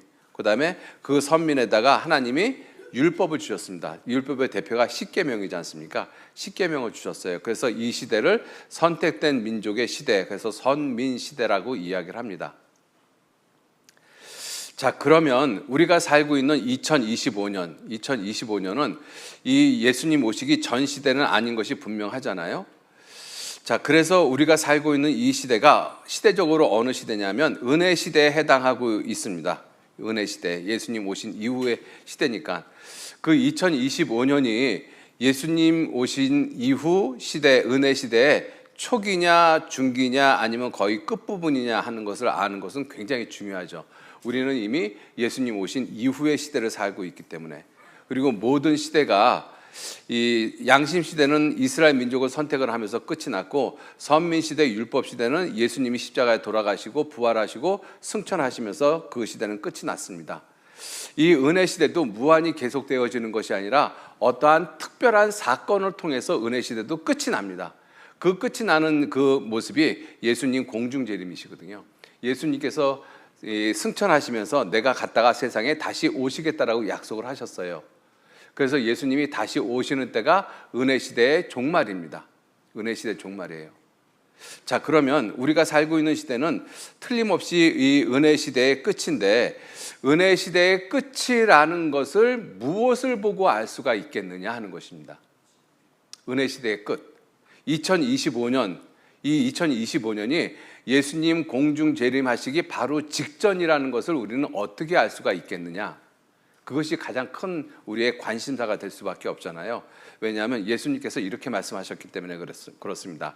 마태복음 24장에 예수님께서 감람산에 앉으셨을 때 제자들이 개인적으로 와서 예수님한테 물었어요. 예수님, 이 성전,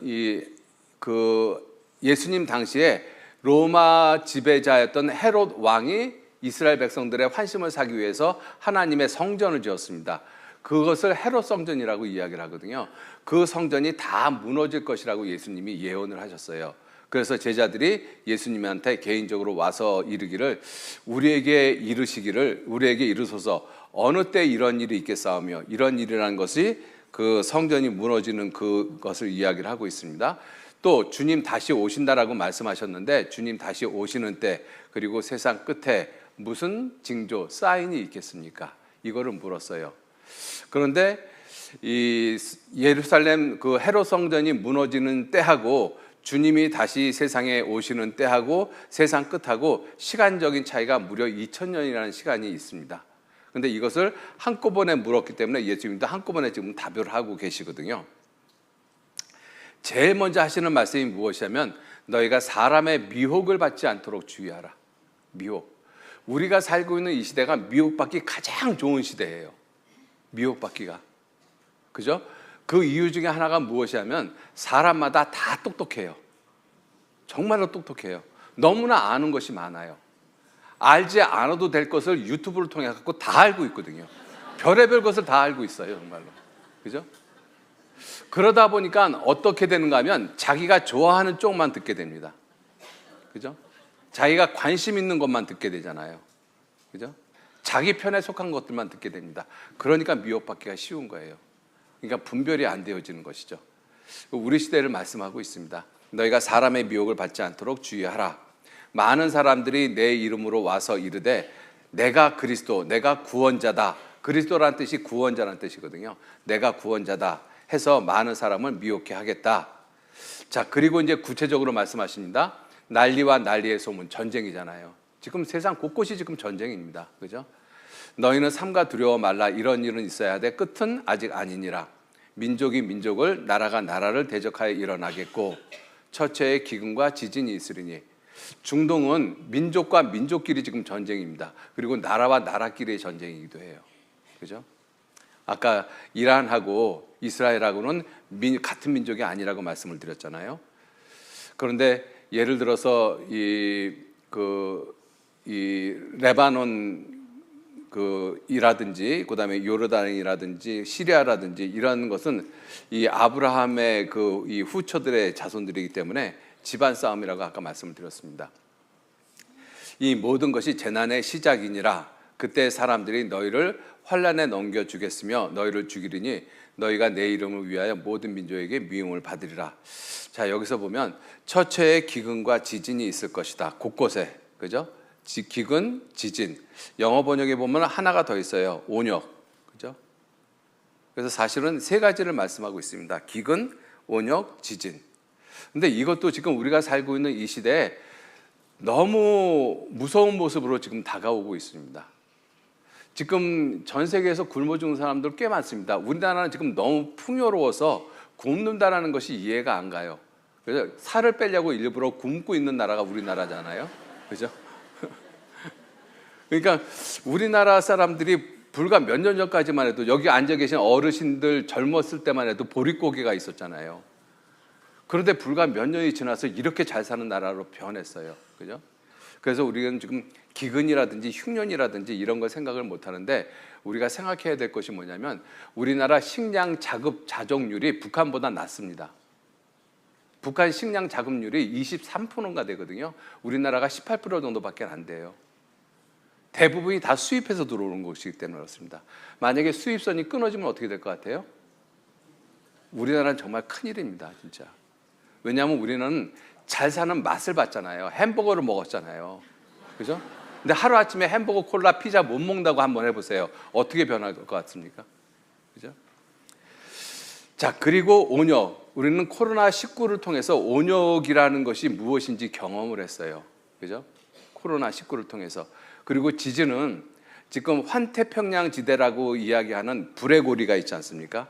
거기에 이제 일본 열도, 필리핀을 해가지고 저쪽 이 미국의 이 서부 지역까지 이렇게 쭉 해서 지금 이 지진 중에 가장 전 세계가 초미의 관심을 가지고 있는 것이 일본의 난카이 트라프 대지진입니다. 이 난카이가 이 일본 섬 이 남쪽 이 해안에 따라서 도쿄까지 연결되어 있는 그 지역을 난카이 트라프 지역이라고 이야기를 하는데 그 난카이가 도카이, 도난카이, 난카이 이렇게 구분이 되어져 있어요. 근데 이 세 지역이 한꺼번에 일어나는 지진을 갖다가 난카이 트라프 대지진이라고 이야기를 합니다. 그런데 일본 사람들이 지금 이야기하고 있는 것이 어떤 일본의 예언가는 7월 15일 얼마 안 남았습니다. 그죠? 오늘이 지금 6월 19일이니까 이제 한 달도 채 안 남았어요. 7월 5일인가 그렇죠. 제가 좀 정확하게 기억을 못 하는데 그때 난카이 트라프 대지진이 있을 것이라고 지금 이야기를 하고 있습니다. 그리고 그러한 예언가가 맞을지 안 맞을지는 모르겠어요. 근데 그 사람이 이야기한 것이 왜 관심이 되는가 하면 2011년 3월 11일 날 동일본 대지진이 있을 것을 예언을 했습니다. 정확하게 그 날짜를. 근데 맞췄어요. 근데 그 사람이 이번에 또 똑같은 이야기를 하고 있는 거거든요. 7월 5일 날 난카이 트라프 대지진이 있을 것이다. 그래서 그게 이제 만화로도 나오고 지금 그러고 그래서 일본에 있는 사람들이 지금 이 해외로 우리나라 부산으로 이쪽으로 지금 많이 또 이주한다는 이야기도 있지 않습니까? 자, 그리고 미국의 미국이란다. 일본에 있는 후지산도 폭발할 가능성이 아주 농후하고, 그죠? 지금 이 일본의 지금 여러 활화산들이 지금 계속 분화하고 있는 모습을 우리는 지금 보고 있지 않습니까? 이 지진도 이게 우연히 이루어지는 것은 아니고 하나님께서 그 땅을 흔드신다라고 말씀하셨어요. 이 지진은 하나님의 분노의 표현이기도 합니다. 그래서 그 나라가 하나님 보실 때 아주 패역하면 하나님이 화산을 터쳐서 그 나라를 이 섬을 갖다가 완전히 화산재로 집어 넣는 경우도 있어요. 그 대표적인 것이 폼페이지 않습니까? 그죠? 폼페이 화산을 폭발시켜 가지고 이 베스피우스 화산을 폭발시켜 가지고 폼페이라는 도시를 갖다가 완전히 화산재로 덮어버렸잖아요. 중미 마라가라는 도시는 땅속으로 묻어버리셨고, 그래서 이 지진은 하나님의 분노의 표현이라는 것을 우리가 알 수가 있습니다.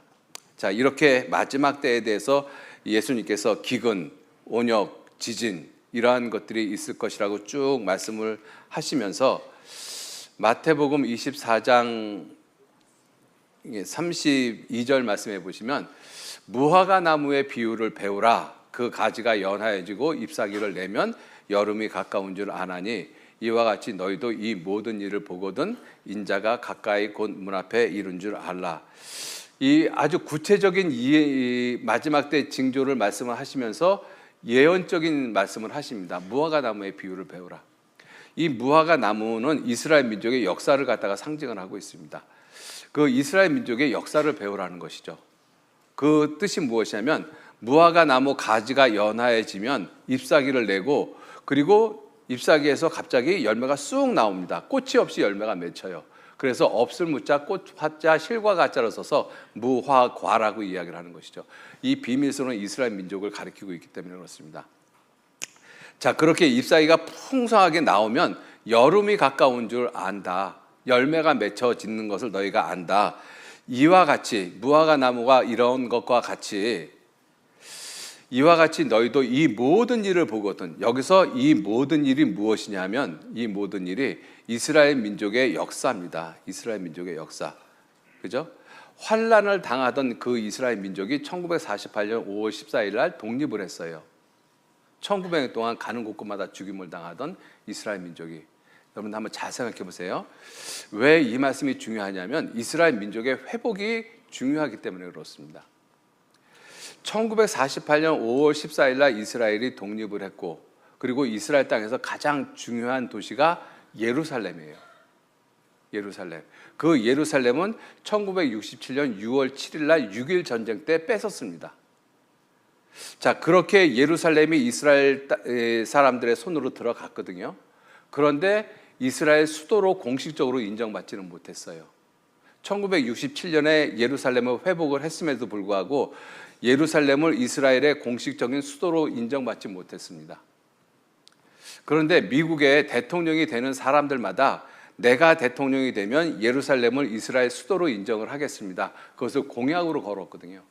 그런데 그 공약을 걸고 대통령이 된 사람 가운데서 예루살렘을 이스라엘 수도로 인정한 사람이 없었어요. 2017년까지는. 근데 2017년에 트럼프가 대통령으로 당선이 됐지 않습니까? 자기 임기 첫 해에 2017년 12월 7일 날 예루살렘을 이스라엘의 공식 수도로 인정을 했습니다. 그 전까지는 텔아비브가 이스라엘 수도였었잖아요. 여러분들 이러한 모습들을 보면 우리가 좀 깨달을 것이 있어요. 나라가 없는 그 민족이 1948년 5월 14일 날 나라로 독립을 했어요. 그 땅으로. 그리고 그 땅에서 가장 중요한 예루살렘이 1967년 6월 7일 날 이스라엘 사람의 손으로 들어갔고 수도로 인정받지 못했던 그 수십 년의 세월을 지나서 2017년 불과 몇 년 전이잖아요. 2017년 12월 7일 날 예루살렘을 이스라엘 공식 수도로 인정을 했습니다. 우연이겠습니까? 이러한 이스라엘이 회복되는 것을 보거든 인자가 가까이 곧 문 앞에 이른 줄 알라. 굉장히 무서운 말씀입니다. 사실은 이 모든 일을 보거든. 이 모든 일이 뭐예요? 이스라엘 민족을 보거든. 이스라엘 민족의 그 회복되는 역사를 보거든. 그 회복되는 모습이 너무나 분명하잖아요. 그죠? 이 모든 것을 보거든 인자가 가까이 곧 문 앞에 이른 줄 알라. 언제예요? 지금 우리가 살고 있는 시대예요.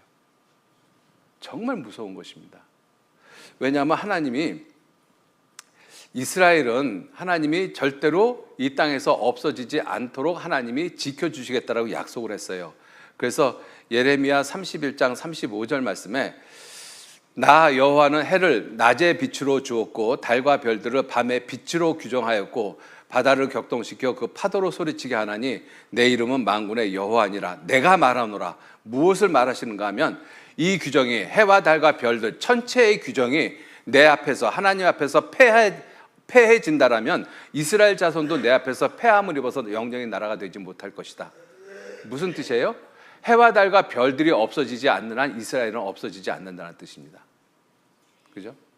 그런데 이스라엘은 없어진 것처럼 보였잖아요. AD 70년 타이소스 장군에 의해서 예루살렘이 점령이 되고 이스라엘은 그때부터 전 세계에 뿔뿔이 흩어졌습니다.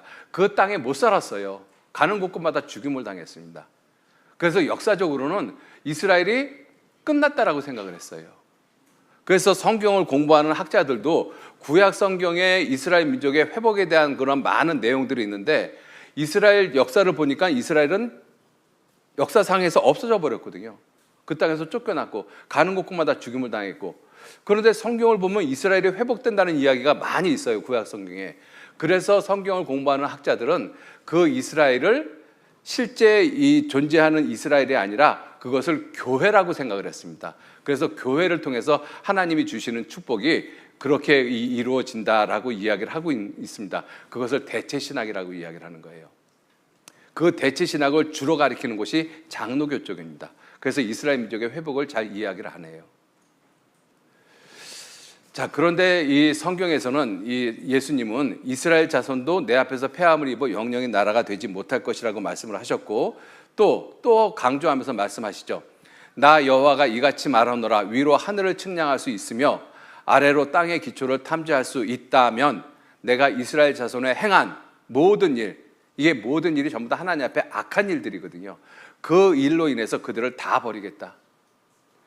그런데 사람이 위로 하늘을 측량하지 못하고 아래 땅의 기초를 측량할 수 없다라면 이스라엘이 하나님 앞에 아주 악한 일을 많이 했지만 그 일로 인해서 이스라엘은 버리지 않겠다.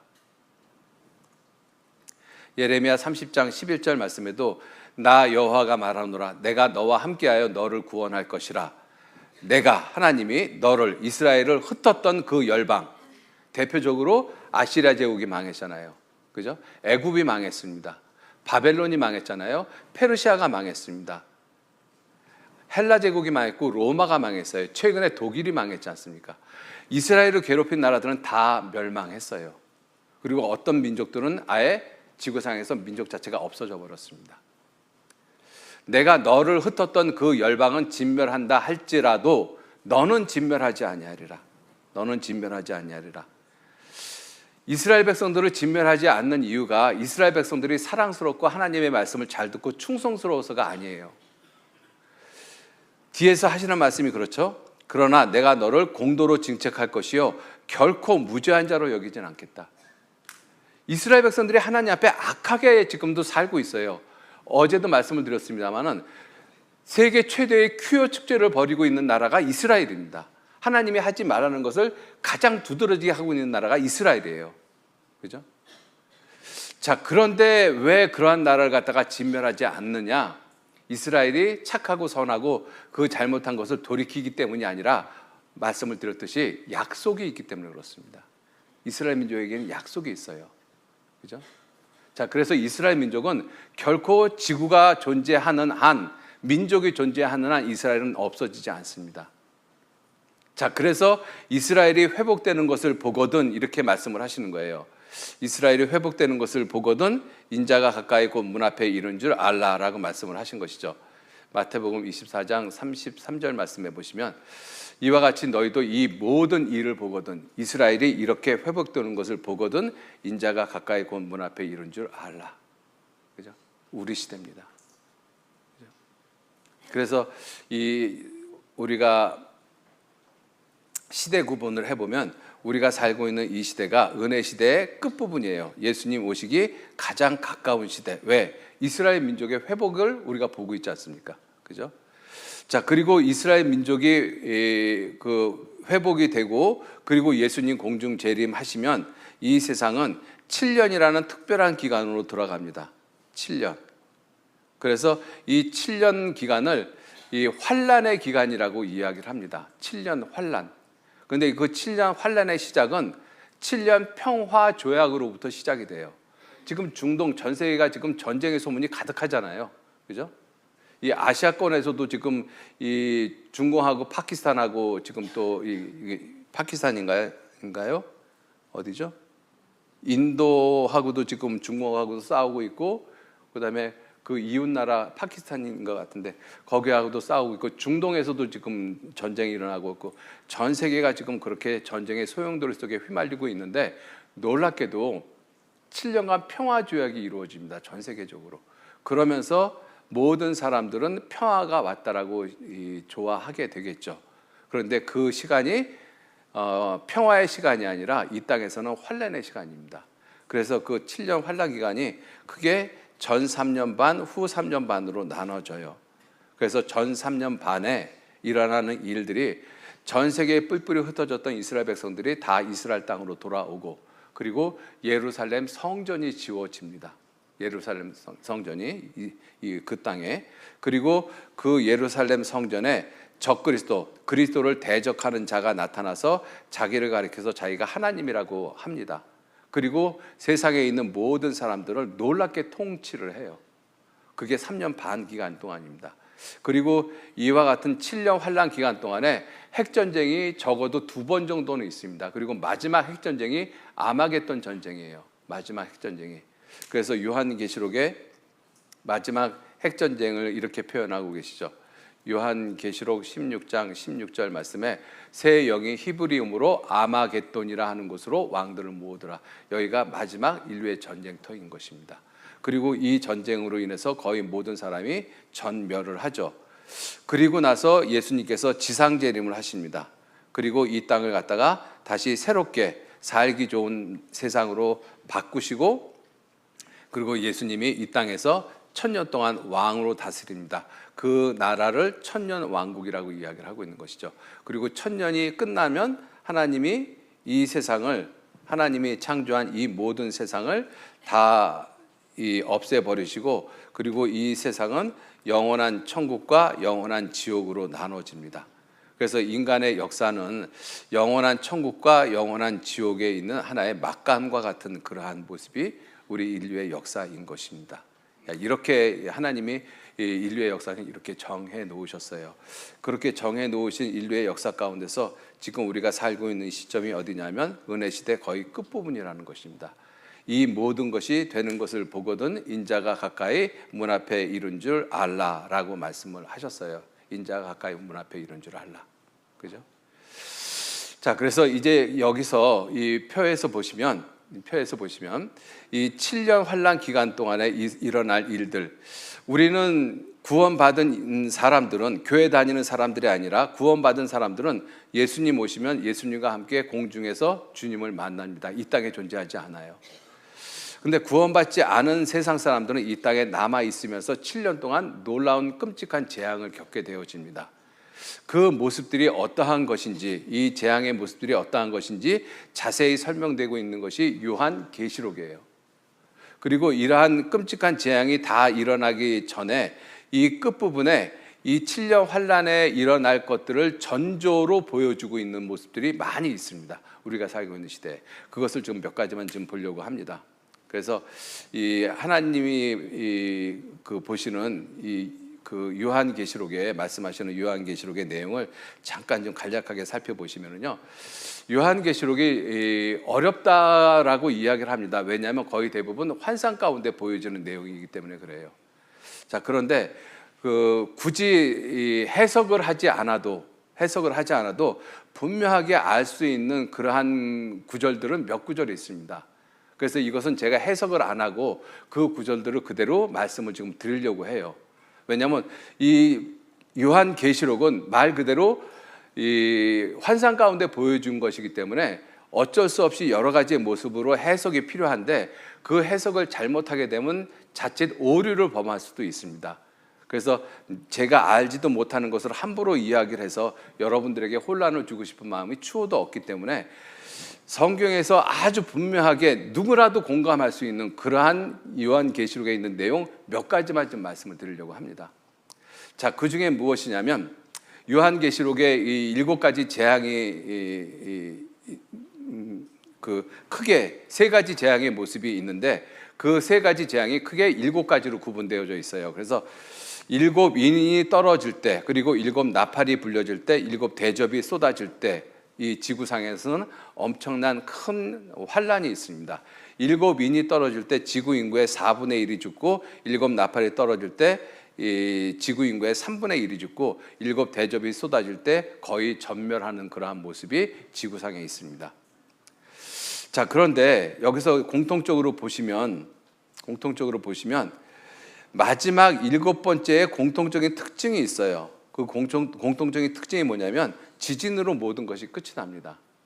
그래서 사람이 살고 있는 것이 땅이지 않습니까? 땅은 사람에게 근본이고 어떤 의미에서는 하나님이 그 근본 자체를 흔들어 버리시는 거예요.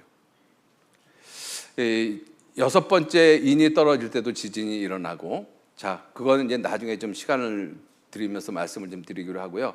오늘은 이 세 번째 요 부분에 대해서 좀 말씀을 드리려고 합니다. 세 번째 그 내용이 어디냐면 요한계시록 6장 5절 말씀해 보시면, 셋째 인을 떼실 때 내가 들으니 셋째 생물이 말하되 오라 하기로 내가 보니 검은 말이 나오는데 그 탄 자가 손에 저울을 가졌더라. 이 저울은 누가 봐도 사고팔고 하는 이 경제 매매 수단이 되는 것이 저울이잖아요. 이걸 해석하는 것이 아니지 않습니까? 저울을 가졌다. 당연히 사고팔고 하는 것을 지금 이야기하려고 하시죠. 내가 네 생물 사이로서 나는 듯한 음성을 들으니 가로되 한 데나리온에 밀 한 대요, 한 데나리온에 보리 석대로다.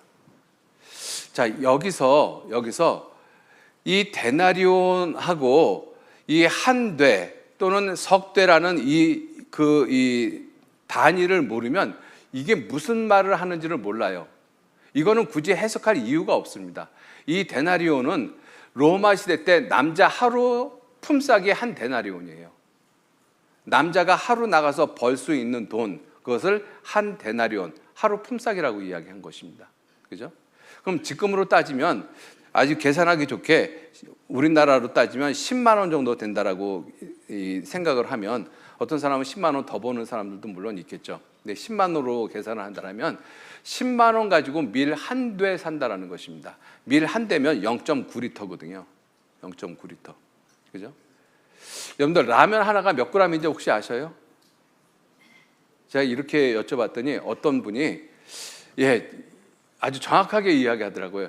라면이 처음 나왔을 때는 250g이었대요. 근데 지금은 150g이라고 합니다. 제가 확인을 못 해봤어요. 자, 근데 이 식당에서 우리가 공깃밥 하나 시켜 먹잖아요. 그 공깃밥 하나 시키면은 그게 200g이 훨씬 넘습니다. 250g 정도 되거든요. 그죠? 그런데 이 젊은 사람이 하루 나가서 남자들이 일하는 그 젊은 사람들이 라면 하나, 공깃밥 하나 먹으면 배가 상당히 부르죠. 어떤 사람들은 공깃밥 서너 개씩 먹더라고요. 그죠? 나가서 일하는 사람들은. 그죠? 그러니까 0.9리터 가지고는 남자가 하루 3끼 못 먹는다는 뜻이에요. 그죠? 남자가 하루 3끼를 못 먹는다는 뜻입니다. 그죠? 쉽게 얘기하면은 식빵 한 덩어리. 지금 우리가 제과점에 가면 식빵을 팔잖아요. 식빵이 코로나 이전까지만 해도 3,000원 정도면 식빵 한 덩어리를 샀을 거예요. 그죠? 근데 지금 식빵 한 덩어리 3,000원 주고 못 살 거리 아마. 제가 사보진 않아서 모르겠는데. 그죠? 자, 그런데 10만 원 가지고 쉽게 얘기해서 식빵 한 덩어리 산다는 것입니다. 그것을 뭐라고 이야기를 해요? 인플레이션이라고 이야기를 하잖아요. 하이퍼 인플레이션이라고 이야기를 합니다. 그죠? 인류 역사 가운데 하이퍼 인플레이션으로 문명이 망한 경우는 아주 많이 있습니다. 이 보세요.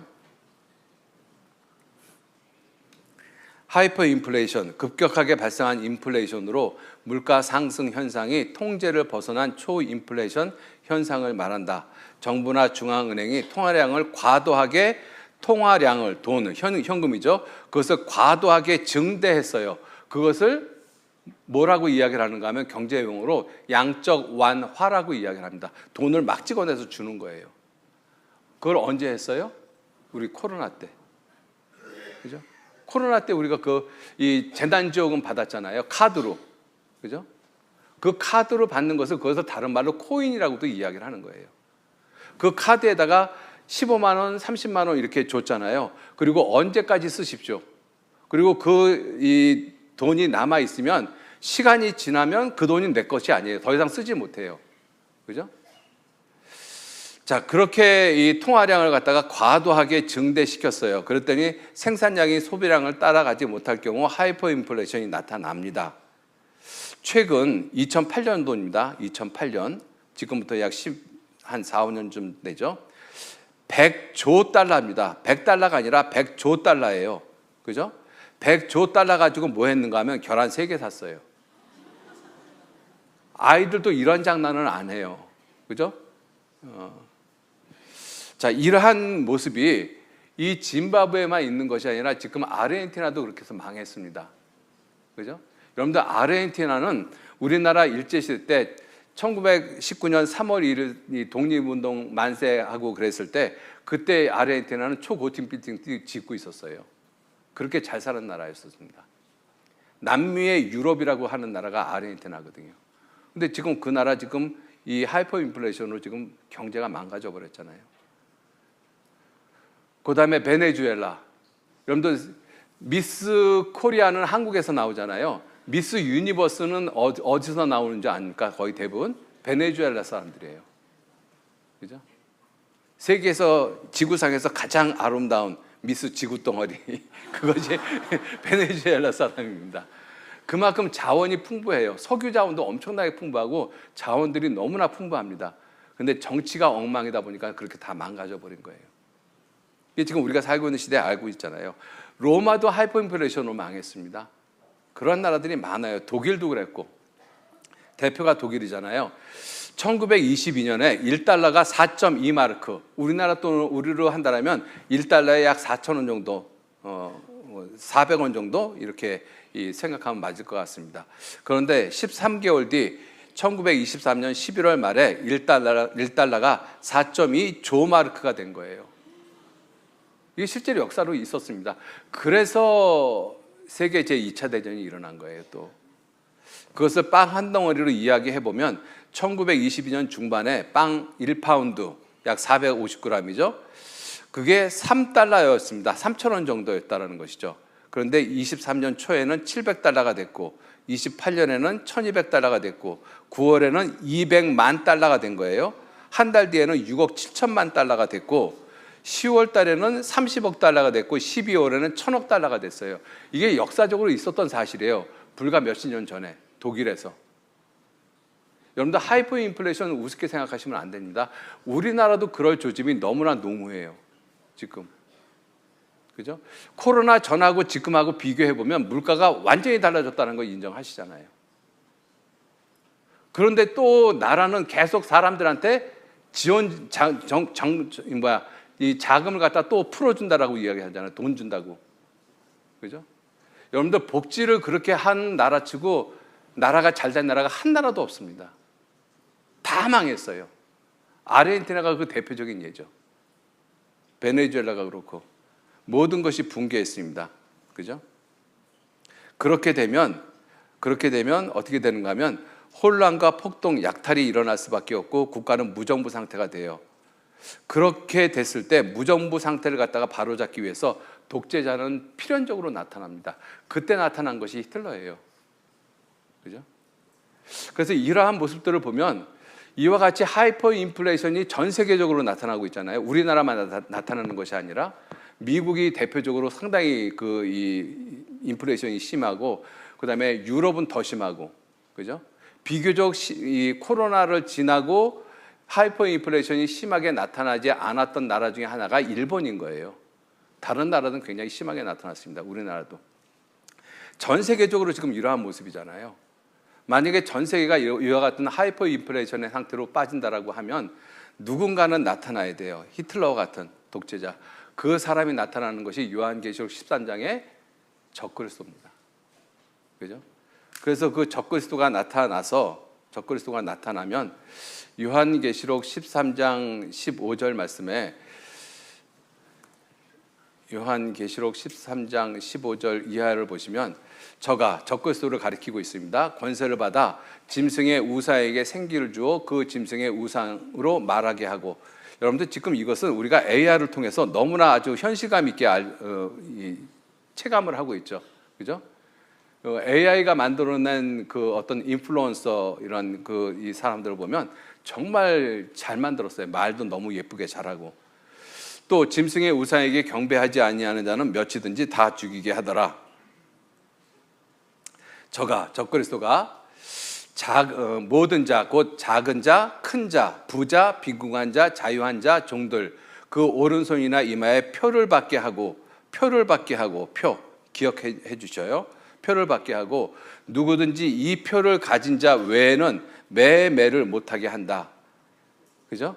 이 표를 가진 자 외에는 매매를 못하게 한다. 이 표가 무엇이냐면 매매하는 수단입니다. 지금 우리가 사고 팔고 하는 수단이 뭐예요? 지금은 돈이잖아요. 지폐. 그리고 카드. 그죠? 카드가 불과 몇십 년 전까지만 해도 카드가 없었어요. 카드가 처음 나왔을 때 사람들한테 카드 만들려고 하면 사람들 카드 안 만들었습니다. 야, 저거 가지고 어떻게 물건을 사고 팔어? 돈 가지고 해야지. 근데 그러한 시절이 불과 몇 년 전이에요. 그죠? 제가 직장 생활 시작할 때 카드 만들려고 그러면 저걸 진짜 만들어서 저거 가지고 물건을 살 수 있을까? 이 생각을 제가 했습니다. 솔직히. 그죠? 근데 지금은 현금을 아예 안 받는 데가 많아요. 현금을. 여러분들 우리나라 6월 달서부터 우리나라 7개 시중은행에서 CBDC라고 하는 CBDC가 뭐냐면 Central Bank Digital Currency라고 해서 중앙은행에서 발행하는 종이돈이 아니라 이 디지털 화폐를 갖다가 사용하는 것을 실험을 했습니다. 지금도 하고 있어요. 저도 그 신청하려고 했습니다. 시범적으로 지금 하고 있는 거거든요. 자, 이러한 CBDC, 이러한 그 표를 가지고 물건을 매매하게 한다라고 말씀을 하고 있어요. 그리고 이 표를 가진 자 외에는 매매를 못한다. 이게 뭐예요? 가진 자 외에는 매매를 못한다. 이 뜻이 무슨 뜻이겠어요? 통제입니다. 통제. 물건을 사고 팔고 하는 것은 하나의 수단이고 진정한 목적은 뭐예요? 통제예요. 가진 자 외에는 매매를 못하게 한다라고 돼 있잖아요. 그죠? 앞으로 표가 없으면 물건 못 삽니다. 우리 그 코로나 시대 때 아주 분명하게 경험을 했잖아요. 이 코로나 백신 주사 안 맞으면 이 카페도 못 들어가게 하고 교회당도 못 들어오게 했잖아요. 기억하시죠? 그죠? 이 앞으로 시대에 표를 갖지 않으면 물건을 사고 팔고 못 해요. 그러한 시대가 옵니다. 자, 그것을 잠깐 좀 보시죠. 이 전 세계를 보면 여기에 보면 이게 이 2019년 12월서부터 이제 코로나가 시작이 되어지기 시작했습니다. 그때 미국과 유럽 암호화폐 절차를 급하게 진행하고 있다라고 이 신문은 보도를 하고 있습니다. 뉴스마다 코로나로 떠들썩한 이때 전 세계가 마치 한몸처럼 암호화폐의 방향을 맞추어 가고 있다. 그죠? 2022년에 경제 위기를 예견한 JP 모간이라고 하고 있고요. 경제 흐름을 정리해서 한번 이렇게 표로 만들어 봤습니다. 2019년에 코로나가 발생을 했잖아요. 그래서 세계 증시가 폭락을 했습니다. 그래서 금리가 제로 금리였었어요. 은행에서 돈을 빌렸는데 1억을 빌렸는데 은행에서 이자를 안 받는 거예요. 그죠? 그럼 여러분도 은행에 가서 그 대출 받겠어요? 안 받겠어요? 안 받으면 바보죠. 이자가 없는데 그걸 왜 안 받습니까? 그걸 받아가지고 어떻게 해요? 증권에 투자해야 되잖아요. 비트코인 투자하고 부동산 투자하고. 그래서 젊은 사람들이 실제로 2019년, 2020년에 영끌족이 있다라고 했잖아요. 왜냐하면 금리가 워낙 쌌기 때문에 이 금리를 받아가지고 부동산 투자해가지고 그 갭 투자를 통해갖고 돈을 많이 벌었어요. 그리고 주식 투자해가지고 돈을 엄청 벌었습니다. 코인 투자해가지고 돈을 엄청 많이 벌었어요. 어떤 분이 코인이 처음 시작할 때는 뭐 1,000원인가 2,000원도 안 했답니다. 그죠? 근데 그때 장난으로 몇 개 가지고 있었던 거예요. 근데 시간이 지나고 나서 보니까 코인 하나에 1억 9천만 원 막 이렇게 갔잖아요. 실제로. 그러니 그걸 아는 사람은 은행에다가 그 싼 이자, 금리가 제로인 그 금리, 그 돈을 안 빌려가지고 그런 데 투자 안 하겠습니까? 엄청나게 투자를 했어요. 그래서 코로나 시대 때 부동산 집값이 엄청나게 뛰었지 않습니까? 그죠? 말도 안 되게 지금 부동산 값이 지금 올라가 있잖아요. 거품 일어나고 있지 않습니까? 그죠? 자, 그렇게 되다 보니까 이 경제 자체가 무너졌잖아요. 코로나 시대 때. 그래서 경제를 살리기 위해서 무제한적인 양적 완화, 돈을 막 찍어내서 국민들한테 막 줬습니다. 그죠? 자, 그리고 나서 코로나가 끝났어요. 그랬더니 실물 가치가 그대로 화폐가 가치가 하락이 되어졌어요. 가치가 하락되다 보니까 뭐가 일어났어요? 인플레이션이 일어났습니다. 지금 우리가 겪고 있는 거잖아요. 그러한 실물 화폐에 대한 대안책으로 나오는 것이 암호화폐예요. 이것을 CBDC라고 이야기를 합니다. 그죠? 자, CBDC가 센트럴 뱅크라는 뜻인데, 센트럴 뱅크 말 그대로는 중앙은행인데 어느 나라 중앙은행이냐 하는 거예요. 성경에서 말씀하시는 것은 한국이겠습니까? 일본이겠습니까? 중국이겠습니까? 미국이겠습니까? 아니에요. 세계가 하나로 통합이 되어졌을 때 통합되어진 세계의 중앙은행인 것입니다. 거기에서 발행하는 디지털 커런시, 디지털 화폐가 있어요. 그것을 암호화폐 또는 코인이라고 이야기를 합니다. 그러한 암호화폐를 왜 추진을 하고 있느냐? 왜 추진을 하고 있느냐? 그 이유가 무엇이냐? 이유가 통제를 위해서입니다. 통제. 사고 팔고 하는 경제적인 것은 수단이고 목적은 통제를 위해서 있는 거예요. 그죠? 아까 우리가 이 말씀 보셨잖아요. 그 이 표를 가진 자 외에는 뭘 어떻게 한다고요? 매매를 못하게 한다. 못하게 한다는 뜻이 뭐예요? 통제한다는 뜻이잖아요. 너 그 표 있어야지만 사고 팔 수가 있어. 내가 통제할 거야. 이런 뜻이지 않습니까? 여러분들 종이돈은 통제할 수가 없어요. 왜냐하면 내가 종이돈을 어떻게 쓰고 어디에다 어떻게 하고 있는지를 정부에서는 전혀 알 길이 없습니다. 그죠? 근데 그 CBDC는 거기에 이력이 다 남아요. 꼬리표가 다 붙습니다. 누구에게 어떻게 언제 어디서 무엇을 어떻게 썼는지 다 이력이 남아요. 완벽하게 통제가 됩니다. 그죠? 그러한 시대가 지금 우리에게 지금 다가오고 있다라는 것입니다. 그죠? 자, 그래서 성경은 말씀을 하시기를 이러한 모든 것들이 통제를 위해서 이와 같이 지금 전 세계가 움직여져 가고 있습니다. 정치, 경제, 사회, 문화 모든 분야들이 결국은 하나의 모습으로 지금 맞춰져 가고 있어요. 그 하나의 모습이 어디냐면 요한계시록 13장 적그리스도의 출현의 모습으로 나타나고 있습니다. 우리가 지금 그 시대에 살고 있거든요. 여러분들 이 요한계시록은 지금부터 2000년 전에 기록한 성경인 것입니다. 2000년 전에. 그런데 그때 이미 한 데나리온의 밀 한 대, 하이퍼 인플레이션에 대해서 이야기를 하고 있잖아요. 이게 단순히 종교 경전입니까? 아니에요. 역사책입니다. 인류의 미래의 예언을 담고 있는 하나님의 역사책인 거예요. 실제로 이대로 이루어져 가고 있습니다. 그래서 성경에서 말씀하시기를 이렇게 말씀을 하시죠. 베드로 전서 3장 8절 말씀서부터 보시면 베드로 후서 3장 8절 말씀해 보시면 사랑하는 자들아 주께는 천년이 하루 같고 하루가 천년 같고 천년이 하루 같은 이 한 가지를 잊지 말라.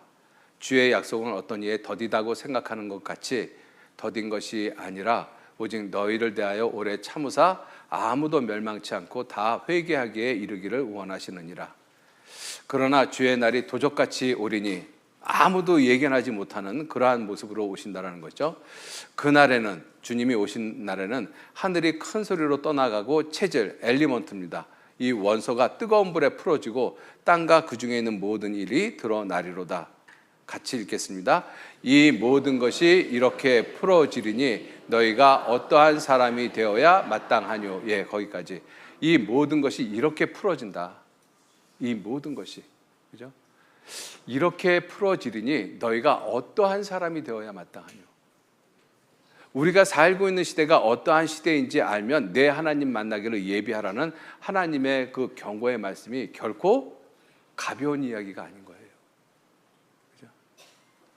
시간이 좀 충분하면 훨씬 더 많은 이야기를 드리고 싶습니다. 정말로. 그래서 여기까지 말씀을 듣고 좀 더 알고 싶은 분이나 또 이 의문이 나시는 분들은 오늘 점심 식사 하시고 꼭 상담하시고 가셨으면 좋겠어요. 정말로. 그죠? 그래서 성경이 정말 하나님의 말씀이고, 그리고 이 하나님이 살아계시다라는 것을 내가 마음에 믿고 하나님 만나기를 예비하시는 그러한 마음을 꼭 가지시고 내일 모레 이제 남은 3일 꼭 오시길 부탁을 드리겠습니다. 아직 안 끝났어요. 가방 싸지 마셔요. 아직 5분 남았습니다.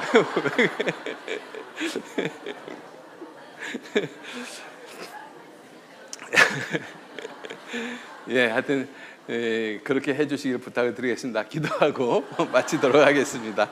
기도하시겠습니다.